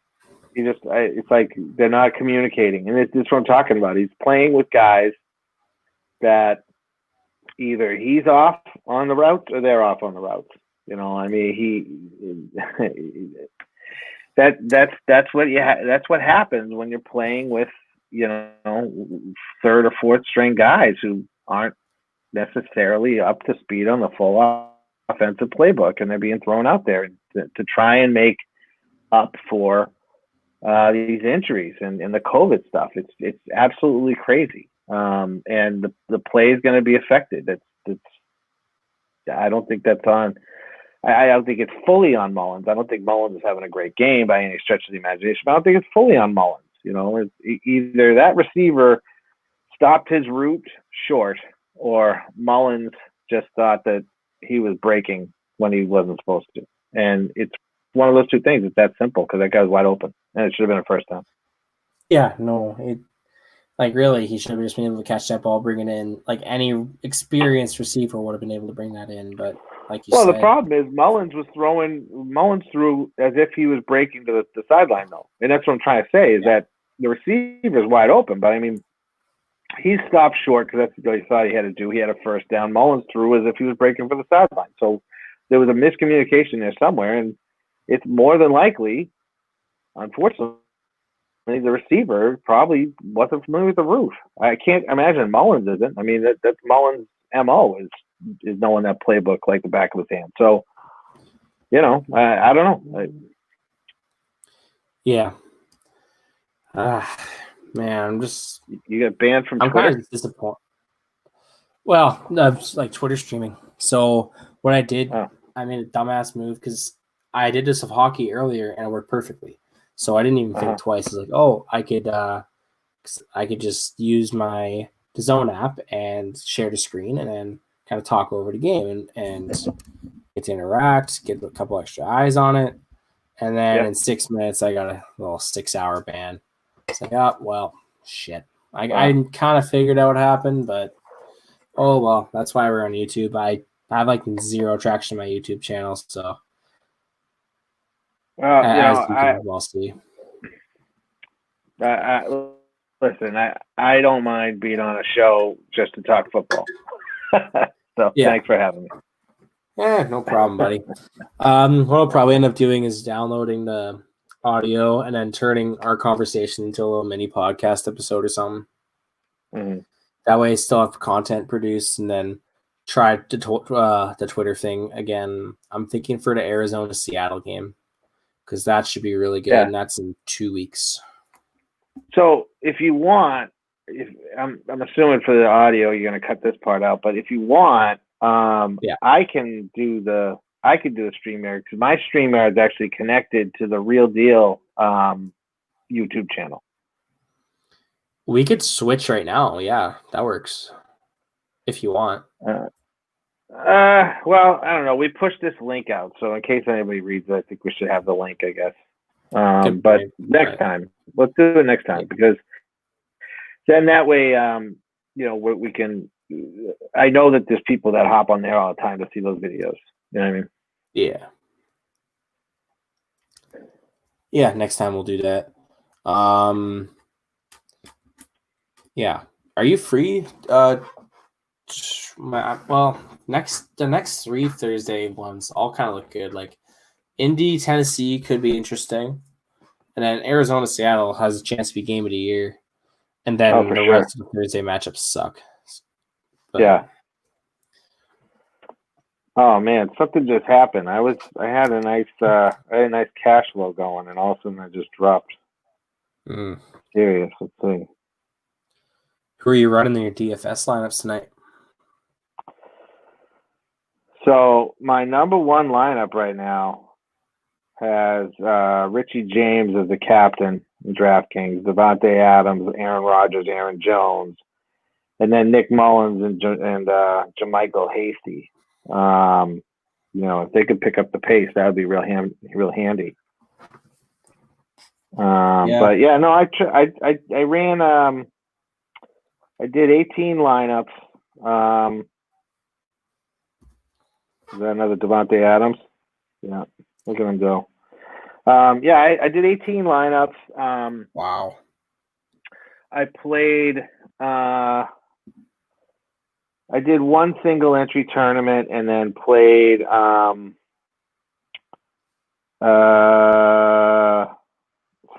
lineups in the $20, like $1 entry, 20 entry max, $40,000 contest. It's one I usually play on Thursday Night Football. I don't really like to invest a ton of my bankroll on Thursday Night Football. It's just really volatile. But it's fun to like be able to create these lineups. But like with the nice thing was like you could put, Richie James, who costs like $600, like your salary on DraftKings, and your captain, and then you just play whoever you want. Really, I mean, it just left the whole window open. I touched on that in my article, and and it was funny because I read a couple other blogs that I like to look at, and I felt like I was just rereading the stuff I already wrote. Not that they plagiarized or anything, but I'm just saying that it was just, it was pretty on par. Everyone realized that it was like, DraftKings did not update their pricing for what these guys were going to be doing. Even guys like Tyler Ervin, who up until game time, was probably going to be the lead back for Green Bay. He was, I think, probably the 15th or 16th high price player. So it's like, the kickers were more expensive than him. So, this is it was just one of those times where it's like, if you were smart, you were on all those plays. Richie James specifically, because Richie James, he played a good chunk of the year last year, and so he hasn't had a target this year, but because he's been injured, so it was like I think he cost $300 or something like that. Like it was just ridiculous. When you compared to Devontae Adams, who cost $10,500. You know what I mean? So it's like the problem is that when you're in a lot of these DFS tournaments, you're playing against savvy players. So more than likely, I wasn't the only one who had Richie James in his captain spot. So that's probably why I'm not doing as well as I would. But honestly, I didn't invest a ton into the night. So if I break even, I'll be happy just to have skin in the game. Yeah. So actually, one question I have for you, just as far as playing DFS goes, do you just create one lineup and submit it in a bunch of different tournaments, or like do you have like a batch of lineups where you mix and match and then submit like 5 or 6 different lineups into 5 or 6 different tournaments? So I start my research for the week usually on Wednesdays. I have a couple different sites that really give me really solid analysis on the games. I do my own analysis. I look at historical, all that type of stuff, what players have been doing this season, how they do against a particular defense style, that type of thing, and some matchup stuff. That's kind of my Wednesday plan. And usually by Thursday, I'll set a lineup, just one lineup, my initial thoughts on it and my initial plays. I actually have one now. I did this morning. And this is just based off of my initial research and my initial glance at things. QBs, Drew Lock, Dalvin Cook, running back, Josh Jackson, running back 2, Julio Jones, Marvin Jones, Trey Burton, Antonio Gibson in the flex, Chase Claypool is my wide receiver 3, and then the Washington football team against the Giants. And I'm just looking at this is just me looking at things, and the amount of times that Drew Lock throws and the amount of yardage that Atlanta gives up. That's why he's there. I'm not going to stack him with anybody because I don't know who he's going to really throw to. I think Jerry Jeudy will be a real popular play. Tim Patrick should be a more popular play, but Jerry Jeudy will be a real popular play. Yeah, Valdez Scantling, I know. Good for this guy. I mean, he really needs this game. I'm telling you, he really needs this game. He needs this game for Rodgers to feel good about him, and good for him. But yeah. But anyway, that's like my first lineup. Yeah, I usually won't change this lineup until Sunday, if I'm going to make any tweaks to it. Okay. And then I build the rest of my lineups off of this one. I'll take pieces off. These are, to me, like my most optimal plays for the cash and for the money that I'm, for the dollars. I'm leaving $1,000 on the table in this build.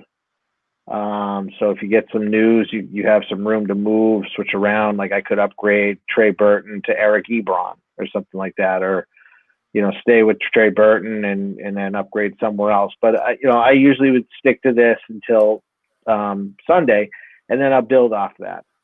I usually try and use a couple optimizers that I run. Run 150 lineups, look at, what the optimal lineup looks like, what I should be coming in for projected score to try and cash. And then I'll, figure out how much I want to spend on the slate, and I'll plug in lineups. And like I said, usually I'll use this one lineup in single entry tournaments, maybe with some tweaks in 3 entry tournaments or things like that. And then I'll take pieces of this to build my mass entry lineups from. I'll use I'll use this lineup, and then I'll maybe switch over to Matt Ryan in this game. I'll keep Dalvin Cook. I'll take out Josh Jackson. I'll put in somebody else there. I'll take out Claypool. I'll put in Juju. I'll move things around like that. So that's kind of how I usually build my Sunday stacks and stuff like that.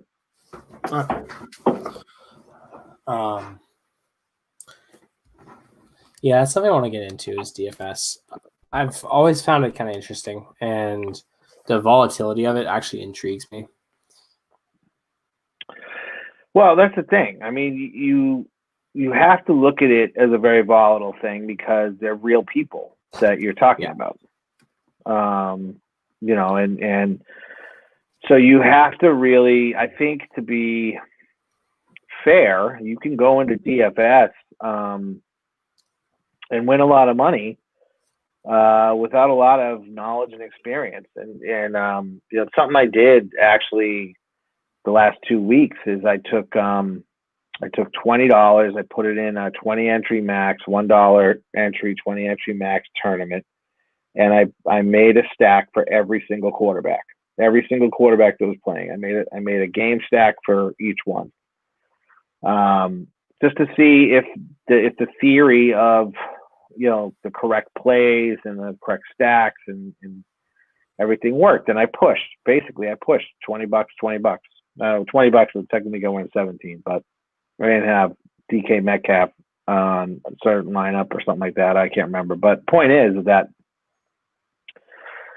if you just take simple theory, hey, listen, I think this game is going to be real high scoring. Vegas has got a high scoring total on it. I think it's going to be high scoring. I want to use that game as the basis for my lineup, and you build from there. You have the right plays, you're going to cash, and that's what DFS is all about. Everybody wants that magic bullet to do it. I think if you really want to get into it, though, you have to stomach the idea that you're going to likely lose money. And you're going to lose money, especially if you play like the Millionaire Maker tournaments and things like that. You're going to lose money against people that do this for a living. DFS for a living. That's you know what I mean? So, you also got to know your tournaments, pick your tournaments. For a long time, I played single entry tournaments. I think probably the first 5 years I exclusively played single entry tournaments. I didn't get into mass multi-entering until probably 2 years ago. And using an optimizer and things like that. So it is what it is. That's one thing that's kept me away from it. Like, I see with DraftKings, they have a lot of those free promo contests that I'd enter. I used to play a lot like a year or two ago with MLB, and then I actually don't think I ever played football. It was MLB and NBA I messed around with. But I just know too many guys do it for a living, especially with football. I just never really felt comfortable. But I actually had a question about optimizers. So, I don't exactly know how they work. So, how does that all work? Like, what does it do? How much does it cost, or does it cost anything? Well, first of all, so generally what an optimizer is going to do is take whatever it is that you're playing, right? If it's good optimizer, it's for a site that is covering multiple sports. So in other words, they have the optimizer platform that can be adapted to MLB, to NBA, to whatever, and they have access to all of the DFS sites lineups, so you can choose what sport you want to do the optimization for and everything, and they have the system put together so the optimizer will automatically fill in all the spaces you need. But what an optimizer is really there for is it's a time saver. But more importantly, look at this, fumbleitis. Oh man. The Packers defense is just all over them. It just sort of looked like they were making some sort of progress. That's blown coverage right there. That's 100% blown coverage on that blindside guard. That's just a bad block. Yeah. Anyway, so an optimizer, whatever site you're using an optimizer on, say it's Roto Grinders. The guys at Roto Grinders, their entire career, their entire world is analytics of the game, analytics of plays, analyzing the games, the breakdowns of the matchups, the strategy behind plays. And then most importantly, they analyze past, results. They analyze results in depth. So what that means is they, over a certain amount of time, they'll figure out if there's a correlation, negative or positive, to playing DK Metcalf and Tyler Lockett in the same lineup, things of that nature. Okay. So when you go to a site like Roto Grinders and you use their optimizer, the optimizer is filtered in with their projections, their consensus projections, the whole of the football team on Roto Grinders. Their projections are giving you the floor of the player, the ceiling of the player, and then ultimately the projected ownership of that player. So when you're looking at the optimizer, it's very intimidating if you don't know what you're doing, because you can hit the button, run 25 lineups or run 150 lineups. The optimizer is going to go through all of that data that's been compiled in there and spit out for you the 25 most optimal lineups. But the problem is oftentimes those lineups they're definitely not going to contain like stacks, like quarterback, wide receiver stacks, or running back defense stacks. Those are kind of common defense things. So you have to be able to know what to do to manipulate that optimizer so it spits out lineups that are the ones you want. And a good optimizer has options where you can create rules for stacks. You can create just general rules. Don't play this guy in a lineup that contains this guy. Or with these 5 people, make sure that if you're playing this quarterback, at least 2 of these 5 are in the lineup there. You can put those rules in place. So then when you rerun the optimizer, it's going to come out looking more and more like what you want it to be. Then you have to also know the plays you really want. It's not always about being the most contrarian play possible, meaning like some random guy that absolutely nobody has on the lineup because he's going to get one target and be a bullshit choice for you. It's also got to do with, knowing a little bit about who's going to be the highly owned players and why. Before you even look at ownership projections, you can kind of figure it out in your head. If you know enough about how DFS people operate, and trying to find plays that the ones that you really want to highlight, the ones that you don't. And so then you can also set the optimizer on those rules too. So you can go down the line for every single player and that's playing on the slate. You can even eliminate players from your player pool on the optimizer. So the optimizer doesn't even look at that player. If you don't want to play Eric Ebron on any lineups, then you just take Eric Ebron right out. He's not going to show up in any of your lineups.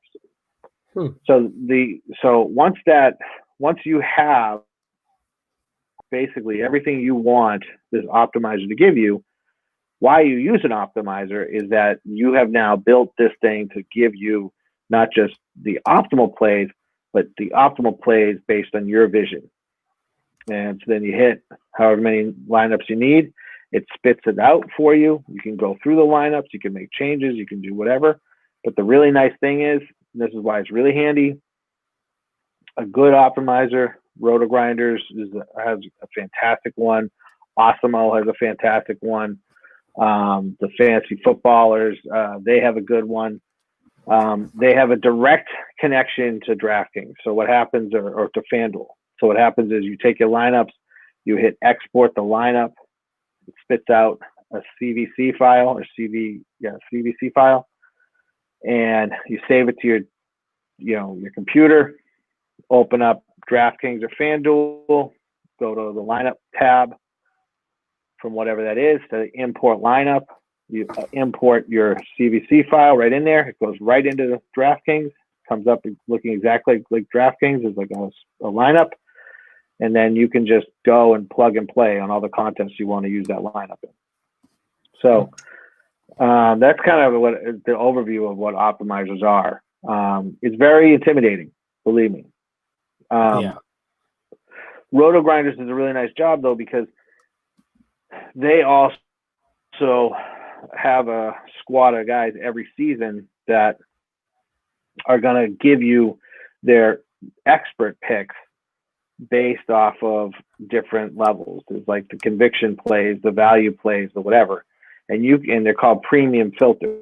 So when you're a premium member, when you go into the lineup optimizer, you can actually just click on all of those names, and then only the players that those guys highlighted are going to be in your player pool, and you can build off of that.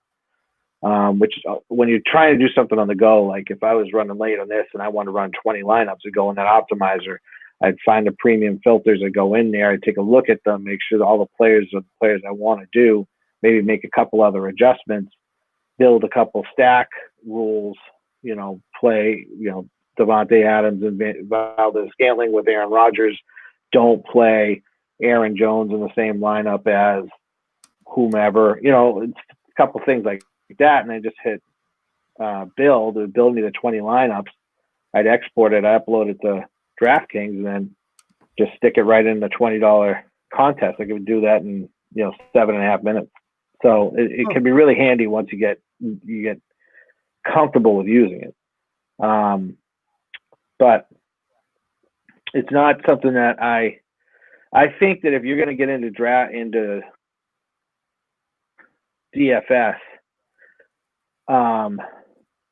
looking at the winning line, like the best way you can learn, I think, DFS is if you go, you invest in a contest on DraftKings, and you're probably not going to win the tournament. But after the tournament ends, you can go in and look at the winning lineup of that tournament, the top 3 lineups of that tournament. And you can look at it and go, what did those guys do that I didn't? Say in this game, most likely, just based off of this, what I'm seeing right now, most likely the winning lineup tonight is going to have Devontae Adams as the captain, probably Aaron Jones, probably Aaron Rodgers, probably Richie James, and probably Jerick McKinnon with, one other person, maybe a kicker or the Green Bay defense. That's probably going to be the winning lineup. I could just look at it and I could just see what's happening. But my point is that when you get done, I do this all the time. Tonight I'll look at the 2 contests I entered. I'll look at the winning lineups from that contest and just see what did I miss here, basically. But you do that enough, you can start to understand a little bit about the kinds of plays that you want to make sure that you have, and the kinds of scores that you want to be able to, compete with. I don't put a lineup in DraftKings and FanDuel is a little different, but on DraftKings, I don't put a lineup in unless it at least projects 100 points. If I'm doing if I'm looking at the projections and it's projecting at 85 points, something's not right. And I go until I get to 100 points, and then I'll play that lineup. Because your floor is 100, and you're probably going to be, if you do that consistently, even if you don't cash, you're probably going to be in the top third, top quarter of most contests, because even though there are skilled players in those contests, most of them aren't skilled, and they don't know. They don't understand. They're playing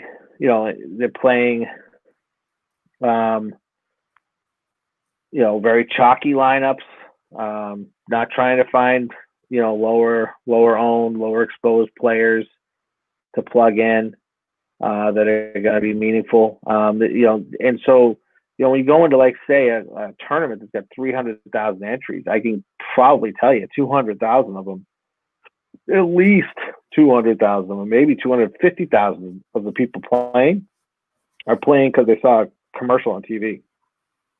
You know what I mean? So it's like, if you build your lineup to at least project to 100 points, that's going to put you ahead of the field, right? Like that, and then it's just making sure that you have the right plays.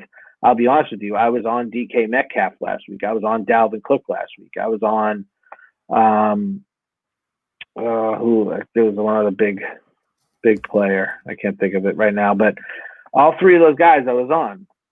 The problem is that the lineups that I built that had all 3 of those guys on them, I didn't have the right quarterback. I didn't have the right running back too. I needed to score 306 points to be able to win a tournament. My highest score was 197.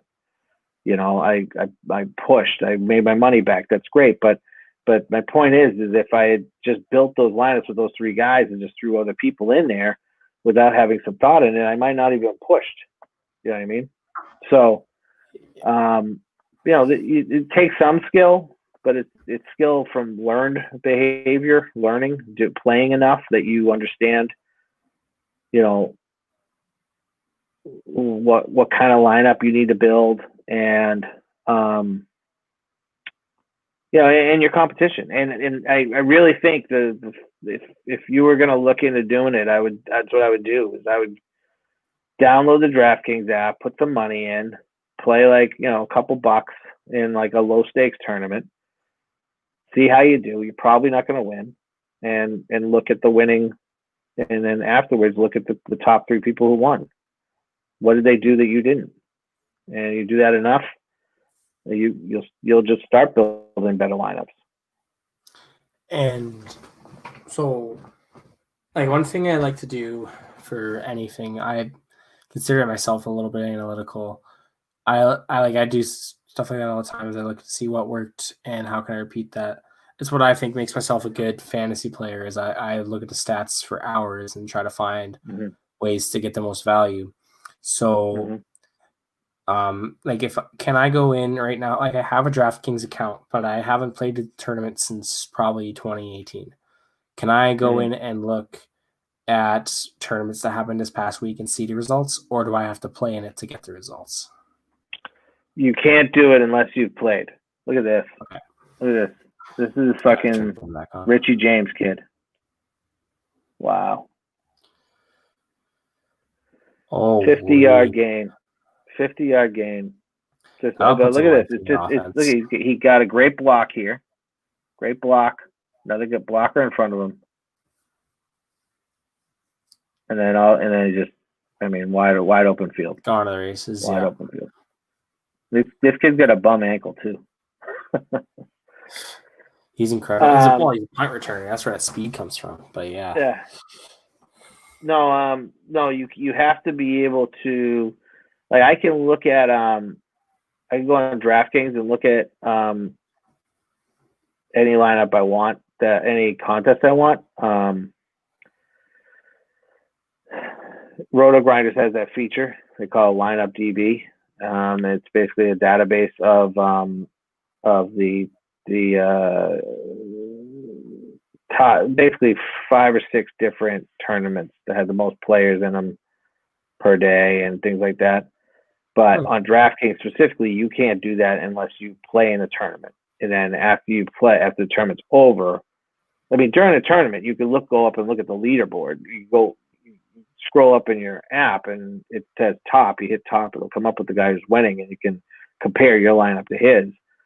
But he might not be the winner at the end, So, but after the tournament's over, it'll give you DraftKings has a thing past, basically past plays or whatever, and you click on that and you can look at the tournament you were just in, and then you go that way. But you can only do that on DraftKings and FanDuel. You can only do it if you play. But you can do that even if you don't play a tournament that you got to spend money for. You can do it on one of their free tournaments. You can do it. Look, I'm not trying to.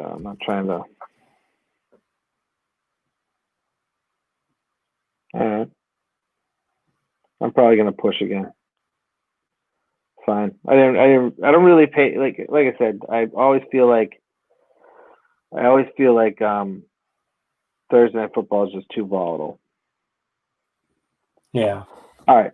So this is one I played on Sunday. I don't know if you can see this or not. I can make. Hold on.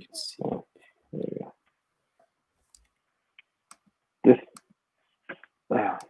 This is one I played on Sunday. Okay. Okay. All right. That's my highest.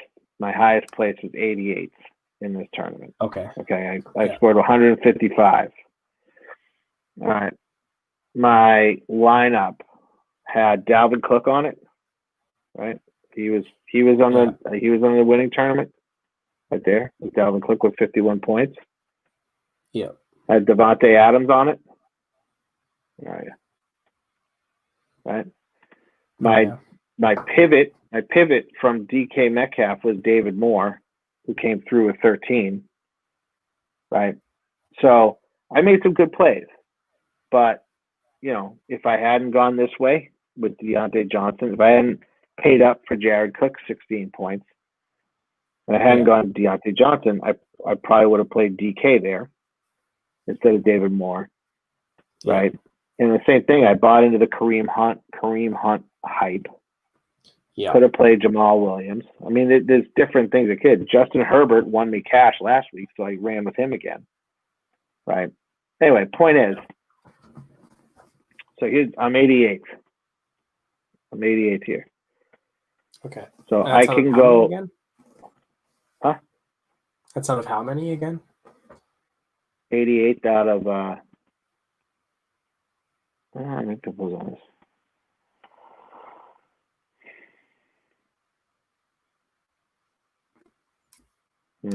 Details.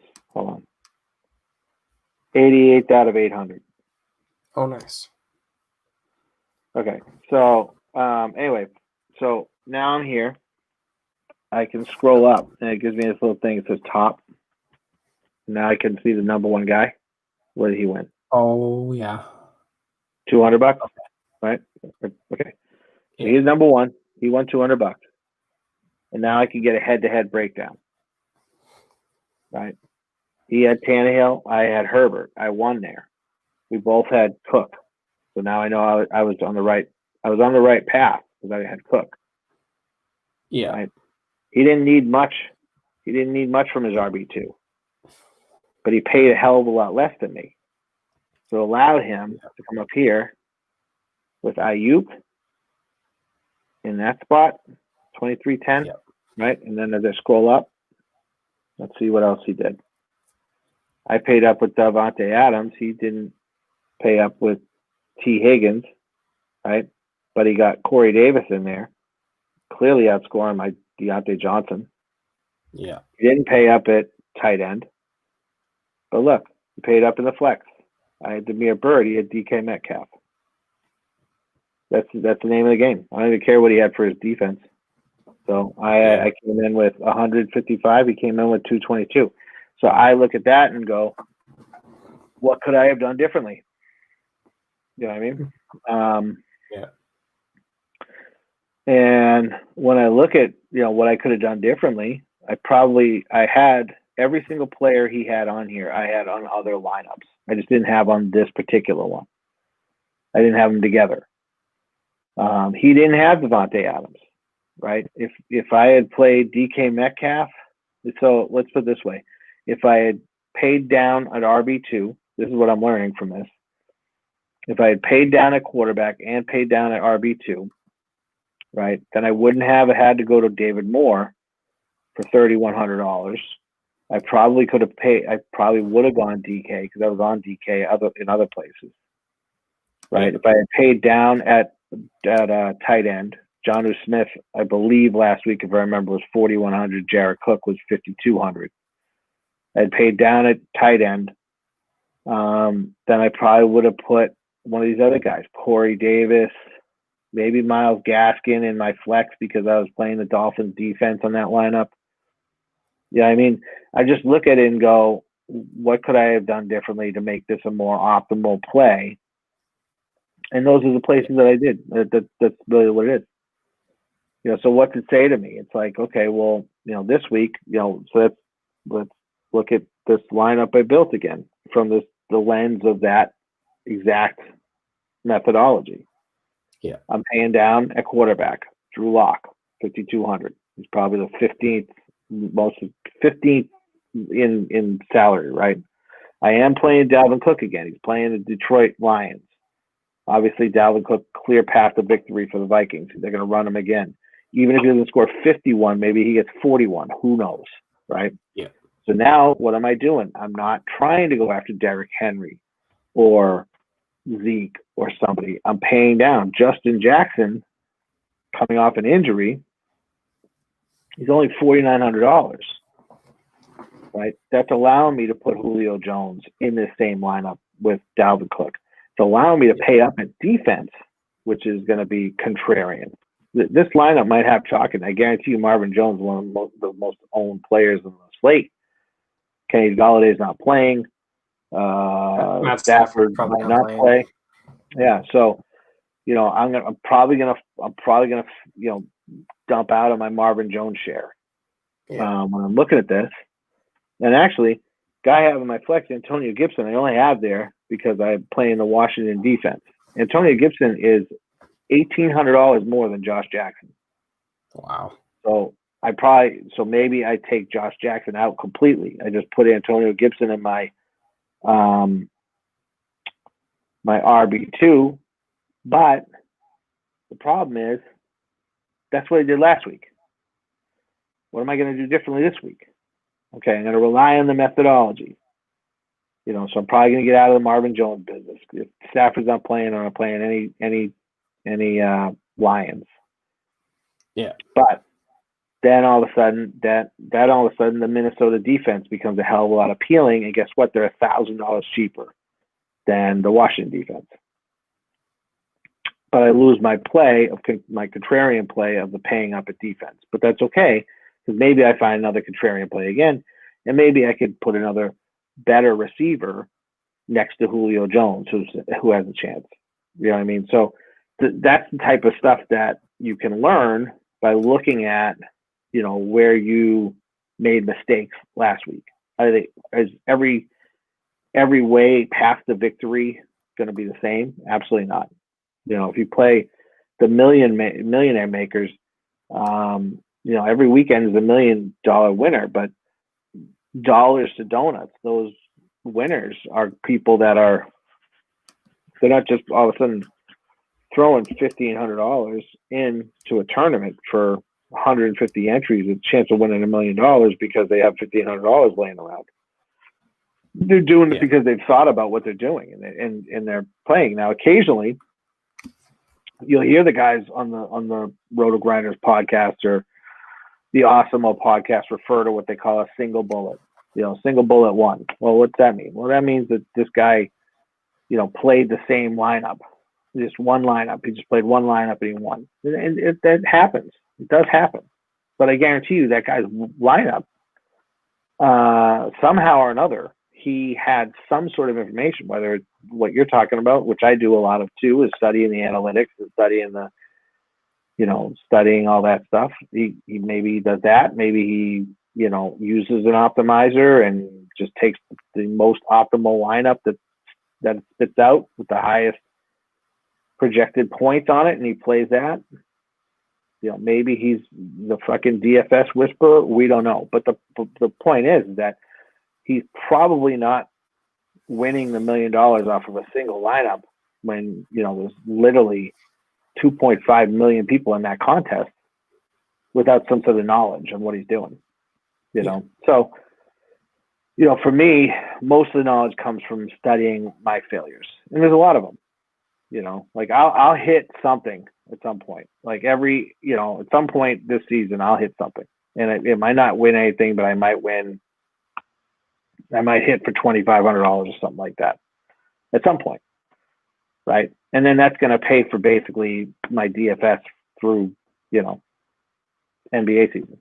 You know what I mean? So I don't even take the money out. I roll this into baseball season, and I don't really play a lot of DFS hockey. It's very there's not enough scoring. It's too volatile because you can have a fourth liner score a hat trick and throws everything off.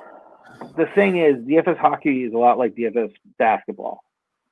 Because you could have a guy who scores 10 points a night, but he's getting 15 rebounds and 25 assists, and he's scoring 20 points for you in your lineup. You don't need a guy that's going to dominate the points. And in DFS hockey, you don't need that either. You don't need the guy who got the hat trick. You might need the guy that fed the guy who got the hat trick, and then also had 2 or 3 blocks and a check and whatever. And depending on the site you're on, there's a point that's going to be added for each of those things. So it's just more. I don't really watch hockey outside of the Bruins.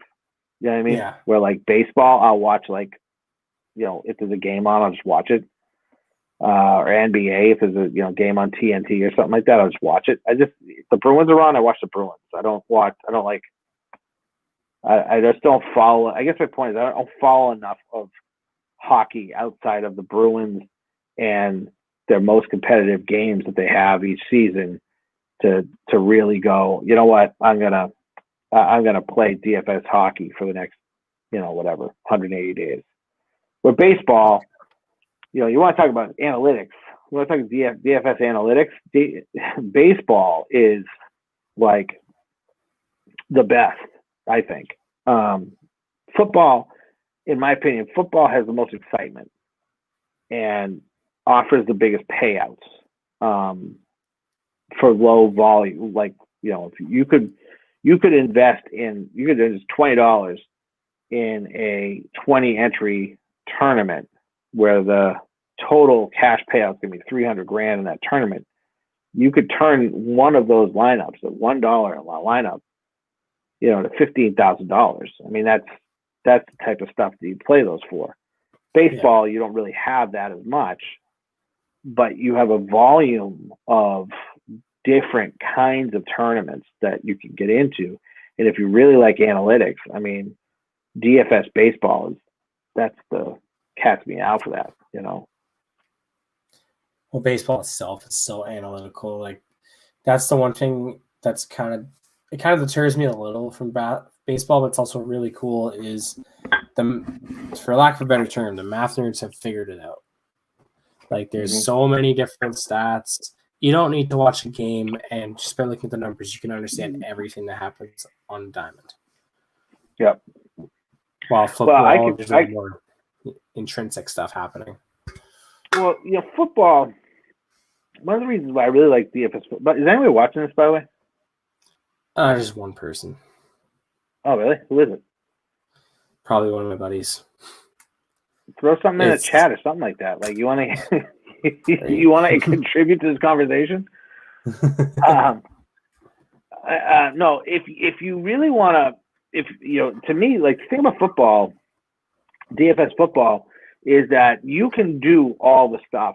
You can do all that. You can sit there and look at the games that happen and look at how the target share is going. You can do that type of research. What is handy about, basically paying for, a premium subscription to one of these sites that does DFS for a living is that they're doing that 24/7, where you might do it. Like I said, I start my process on what I'm going to play on Sunday on Wednesday, but I'm not spending all Wednesday on it. I'm doing a couple hours, and I'm doing a couple hours Thursday, and maybe an hour on Friday, and then Saturday I'm trying to get it in as much as I can. Most of the time on Sunday, like I'm like my wife doesn't even talk to me until 1:00 and kickoff, and everything's locked, and I can't touch anything. You know what I mean? So it's but if you're doing it full time, it's what you do, and that's what you pay to kind of tap into those guys. And with football, they'll look at the total history of the player if they've been in the league for a while and what they've done and types of defenses that they've excelled against and the matchups that they're going to have. That's the type of stuff I think average people what I mean is, like, if you're just jumping into like NFL DFS, you're not going to sit there and go, okay, let's look at Tre'Davious White, who's going to play, I forget who they're playing. The Bills are playing somebody pretty good this weekend. Okay. Yes. Yeah. So let's look at Tre'Davious White. What's Tre'Davious White do, against number one receivers? What's he do against slot receivers? Is he traveling across the field? Is he going man to man? Is he following somebody, shadowing somebody? What's his play style? Average guy's not going to do that. Average guy's just going to look at the little projection that DraftKings gives you in the next to a player's name when a defense is good or bad, good green, bad red, and pick that way. And that's what you really want. I think it's a really advantage for you to basically have a subscription on one of these sites, and you can it's all right in front of you. You just got to know where to look and what to look for and what you want to look for. Baseball's a lot of the same way.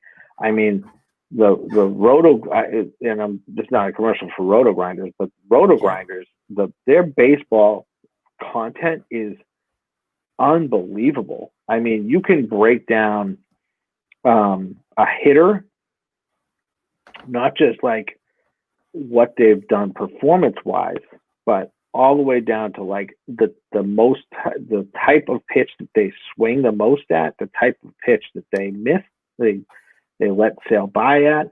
Then you can go to the pitcher. How many times a game does that pitcher throw that kind of pitch?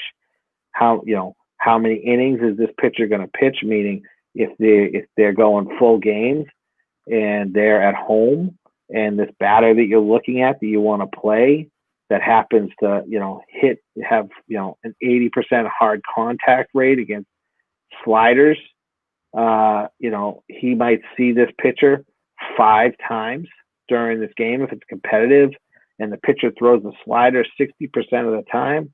That's a really good matchup for. I mean, you could go real deep in the woods there, and that's the type of stuff that an average DFS baseball player is not looking at any of that shit. Like, they're looking at I don't want to play anybody against Noah Syndergaard because the guy's a fucking lights out machine. Well, why is he a lights out machine against this team? Let's figure that out. Let's look at how often this team is walking and the types of pitches they're walking off of. And does Syndergaard throw those pitches? And how often does he throw those pitches? And then let's look at some other things. What's this team's offense doing right now? Are they chasing the ball? Are they swinging on first pitch? Are they doing all those things? Yes, they are. That's why they're not scoring runs. Is Noah Syndergaard in a good position to succeed here? Well, he might be, but 60% of his pitches happen to be the only fucking things that these guys hit, right? So now all of a sudden you go, okay, I'm not playing Syndergaard. I'm going to play these batters against them. No one else is playing those batters against them because Syndergaard's fucking lights out.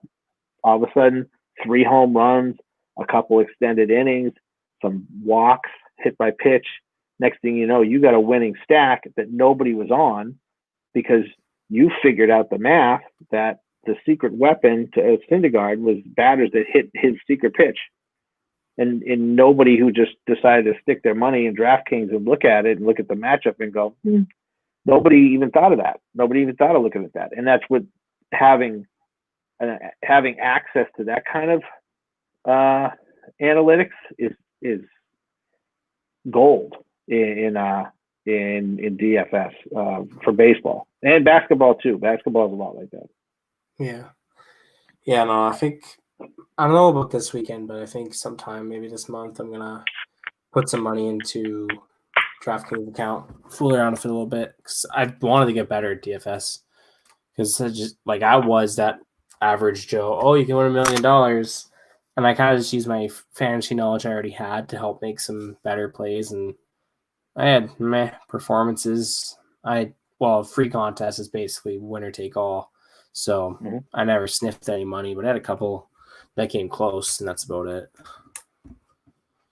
Yeah, I think that's honestly, I think that's what everybody did. Everybody stayed at it. I mean, there's a guy, there's a good follow. I'll give you a couple names. Number one, follow Alex Baker, Awesemo Alex Baker on Twitter. Awesemo is one of the most winningest DFS players, since DFS started. I don't know what you call a person that's won, $400 or $500 million from playing DFS. So whatever that guy is, that's Awesemo. And he has his own site, awesemo.com. It's a really, really, really good site. Really great site for DFS knowledge. Fantastic podcast. They break a lot of stuff down. And he's big on correlations. He's really big on correlations. He's really big on contrarian plays and correlations and figuring out, why you're going to play this running back with this quarterback when no one wants to play a quarterback and a running back together, and how that's going to correlate to the rest of your lineup that's going to contain the other people on the other side of the team. He's kind of one of those kinds of guys, and he does it better than anybody in history. I mean, it's obscene. And what was a lot of the guys that wrote. Well, his name's Alex Baker, but he goes by Awesemo. Alex Baker. Okay. Thank you. But point is that, like a lot of the Roto Grinders guys, I think they got 30 guys on their staff, and 5 of them have hit the millionaire maker before. 6 or 7 of them, hit all the time for 200 grand, 400 grand, those types of big contests.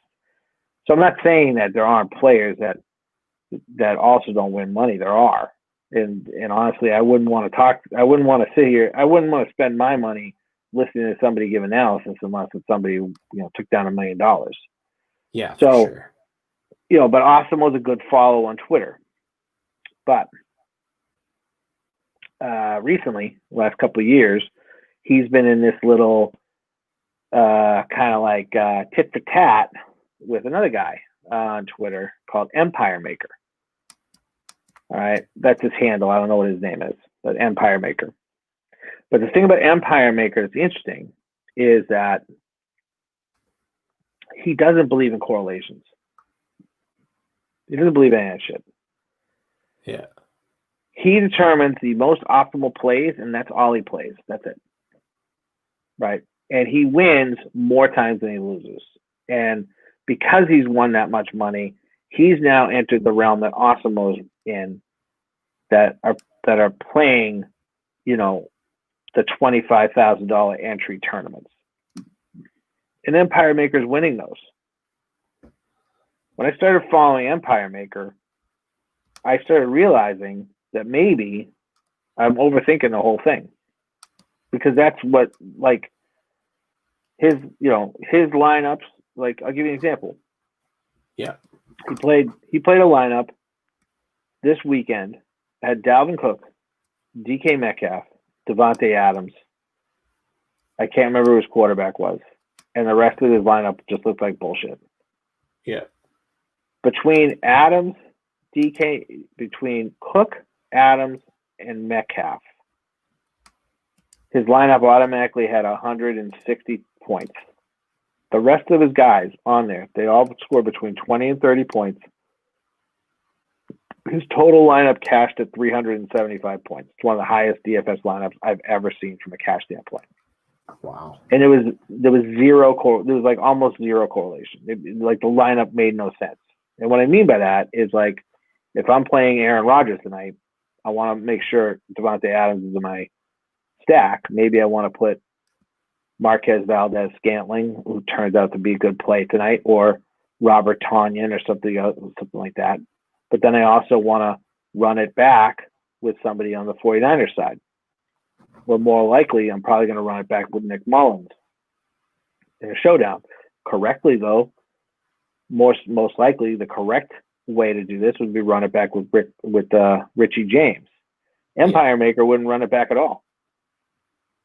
He might not even stack anybody with Aaron Rodgers. He might just play Aaron Rodgers and then put somebody from the 49ers on, and that's his stack. So there's no correlation to Aaron Rodgers' performance. It's, and then he's going to move on and find the most optimal plays. So it's a completely different way to look at it than Awesemo has. And it's a great way to look at 2 different, very successful DFS players. You're talking multi-millionaires that made their multi-millions off of playing DFS. With 2 different, completely different mindsets, completely different strategies on how they're playing. And they're playing at very high stakes. Also, Richie James touchdown. So Richie James touchdown? Oh, yeah. About 40 yards. Mullins found him open. He broke his defender's ankle. Gone. Oh, my stream had dropped. Hey, I made all my money back. Yay, thanks, Richie James. Thanks, Richie James. That was a nice little play, James. Too. Yeah. But, I put Richie James in my article today, but it was one of those things where it was like, more than likely Trent Taylor is supposed to be the lead guy. He played last week. He got a lot of targets last week. He should be out there. But then I saw Richie James was coming back, and I'm like, listen, you gotta make sure you're paying attention to this guy. And I listed him with 3 other dudes and said my favorite player is Richie James. So. Yeah, I'll get the numbers on him in a sec. But wow, what a game he had. Considering that offense has been a dumpster fire all night. What a game! Yeah, I got it right now. 169. So he had seven catches, 169 receiving yards, and a touchdown. Yeah, that's for PPR. That's 29.9 right there. That's probably going to be a wide receiver top 3, easy. In the captain seat, he's 49.35. That's unreal. Yeah, you get the bonus. So you get a bonus. Well, number one, so he would get the bonus for the 100-yard game. And then 9 points for the touchdown, which normally would be 6. But you're getting the kick up because he's in the captain spot.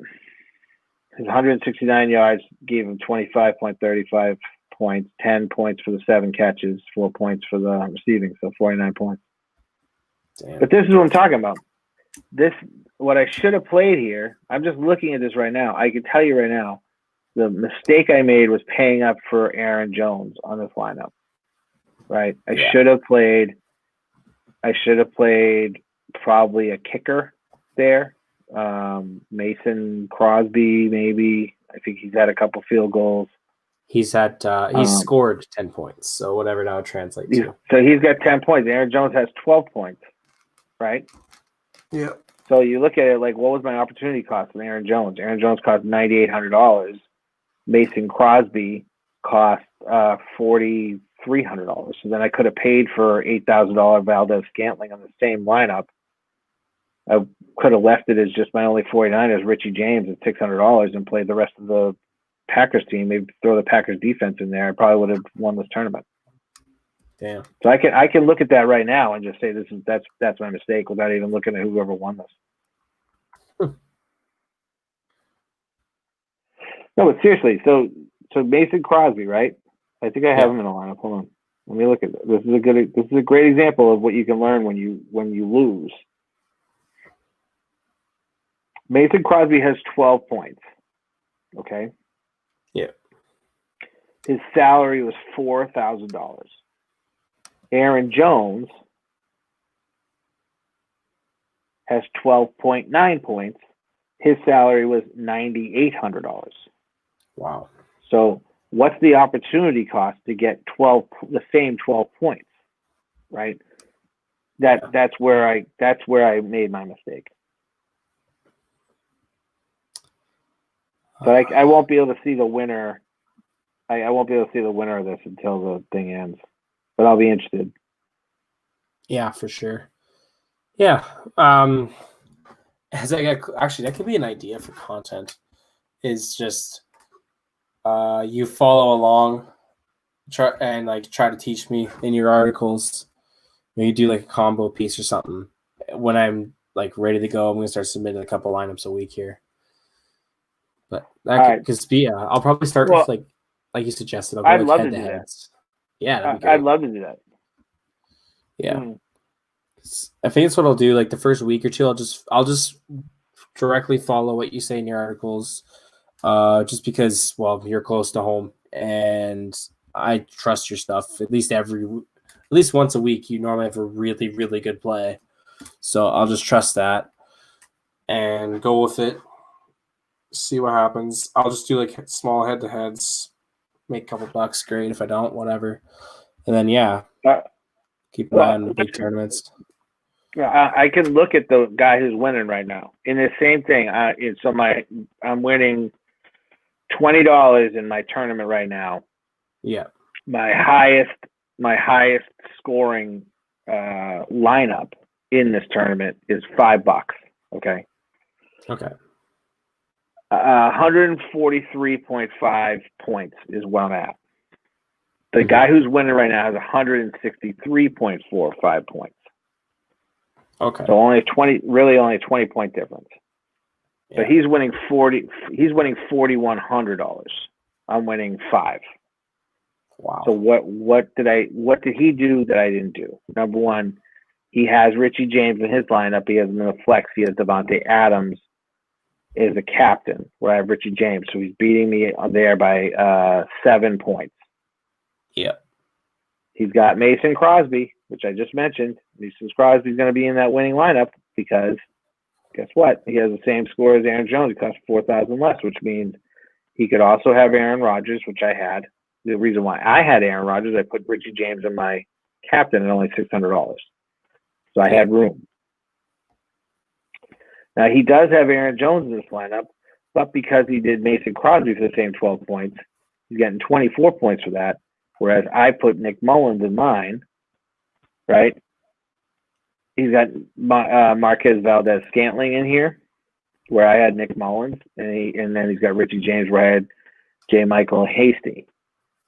So it's like I was on all of these plays, but I didn't put it in the right. I didn't, the Rubik's Cube wasn't solved. Yeah. You know what I mean? I gotcha. So, that's DFS. But, if you look at my article, I was on all those. I was on everybody who scored. I was on everybody you should have played. And, by the way, I was also on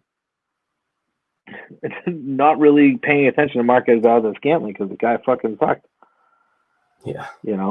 So it's like, holy shit, 70 people looked at my fucking article today. Yeah. Good on you, man. That's awesome. Fucking awesome. Anyway, but yeah, I'd love to do something like that. What I'd really like to do is have a primer type video talking about the DFS slate in general on Friday, or on Saturday. Well, you did it on week 1, didn't you? I did, but it was so fly. I just threw it up there because I was trying to test this thing. You know what I mean? Yeah. But what I wanted, but I'm better in this situation where we're bouncing off of each other. Yeah, I'm the same way. I can't listen to myself talk for an hour and a half like I just did. Like I was starting to go crazy. So. Yeah. Yeah, and I think that would be really handy because, I will tell you the plays that you need. The thing about any of this stuff that is so different from season-long fantasy is that I can tell you the plays to make, but you got to figure out the optimal way to use those plays. I can tell you who is going to be the slate breakers this week. 4 of the 10 people I put as slate breakers hit for slate breakers.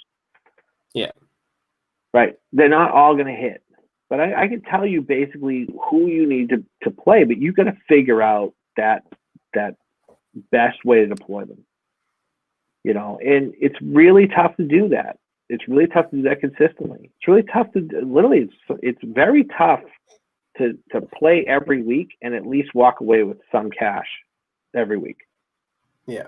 So, I think doing some sort of teaching type podcast is a great idea. Some sort of, learn DFS type podcast is a great idea. But I also think it's a great, lineup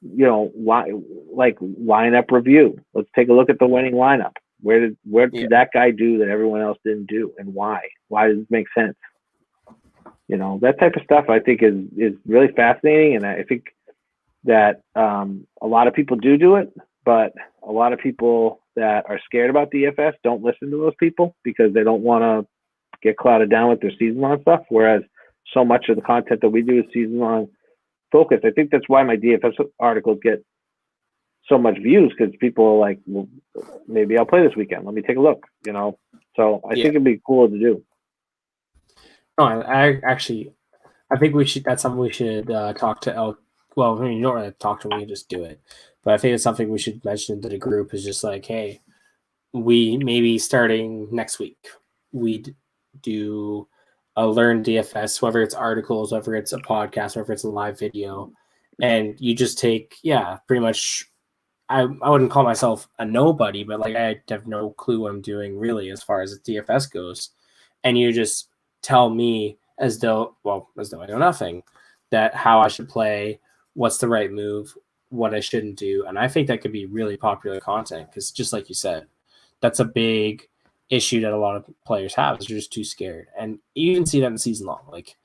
a lot of guys won't follow the crazy advice. Like, we have some pretty hot takes, but if you've specifically followed our takes all year, you have a winning team right now, barring catastrophic injury. Mm-hmm.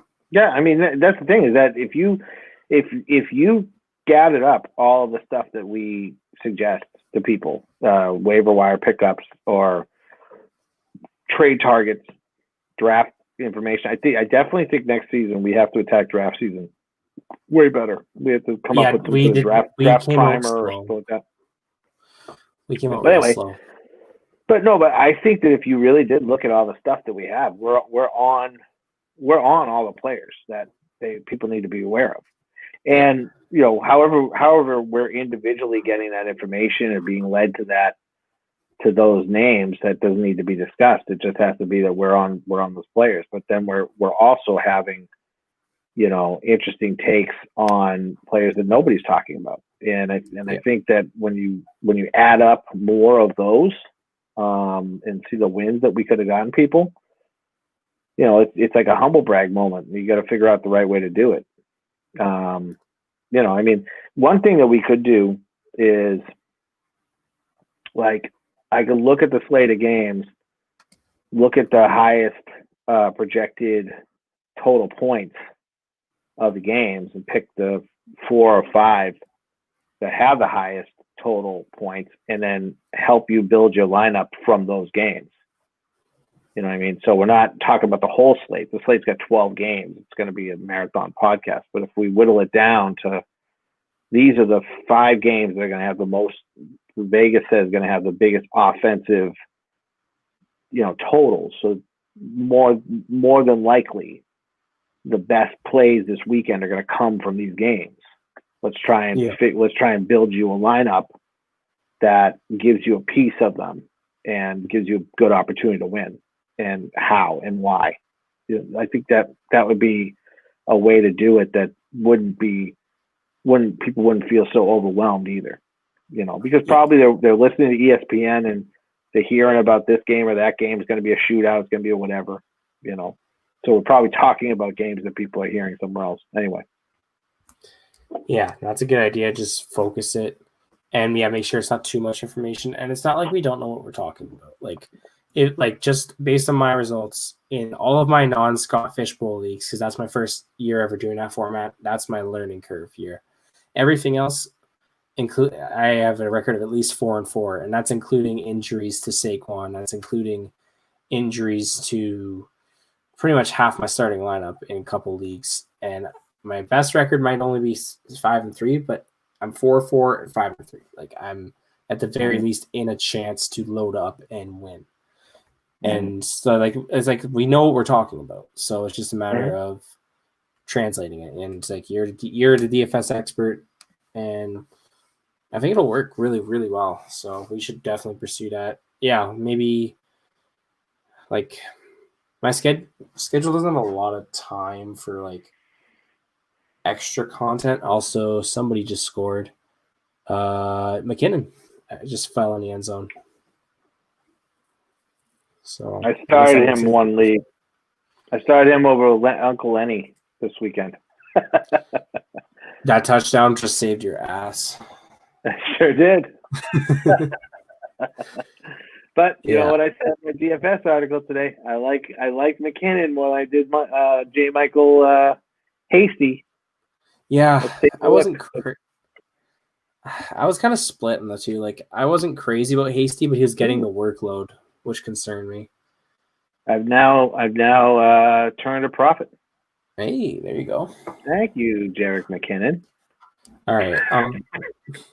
It's almost 11:30 in Boston, so I'm sure you want to wrap this up pretty quickly here.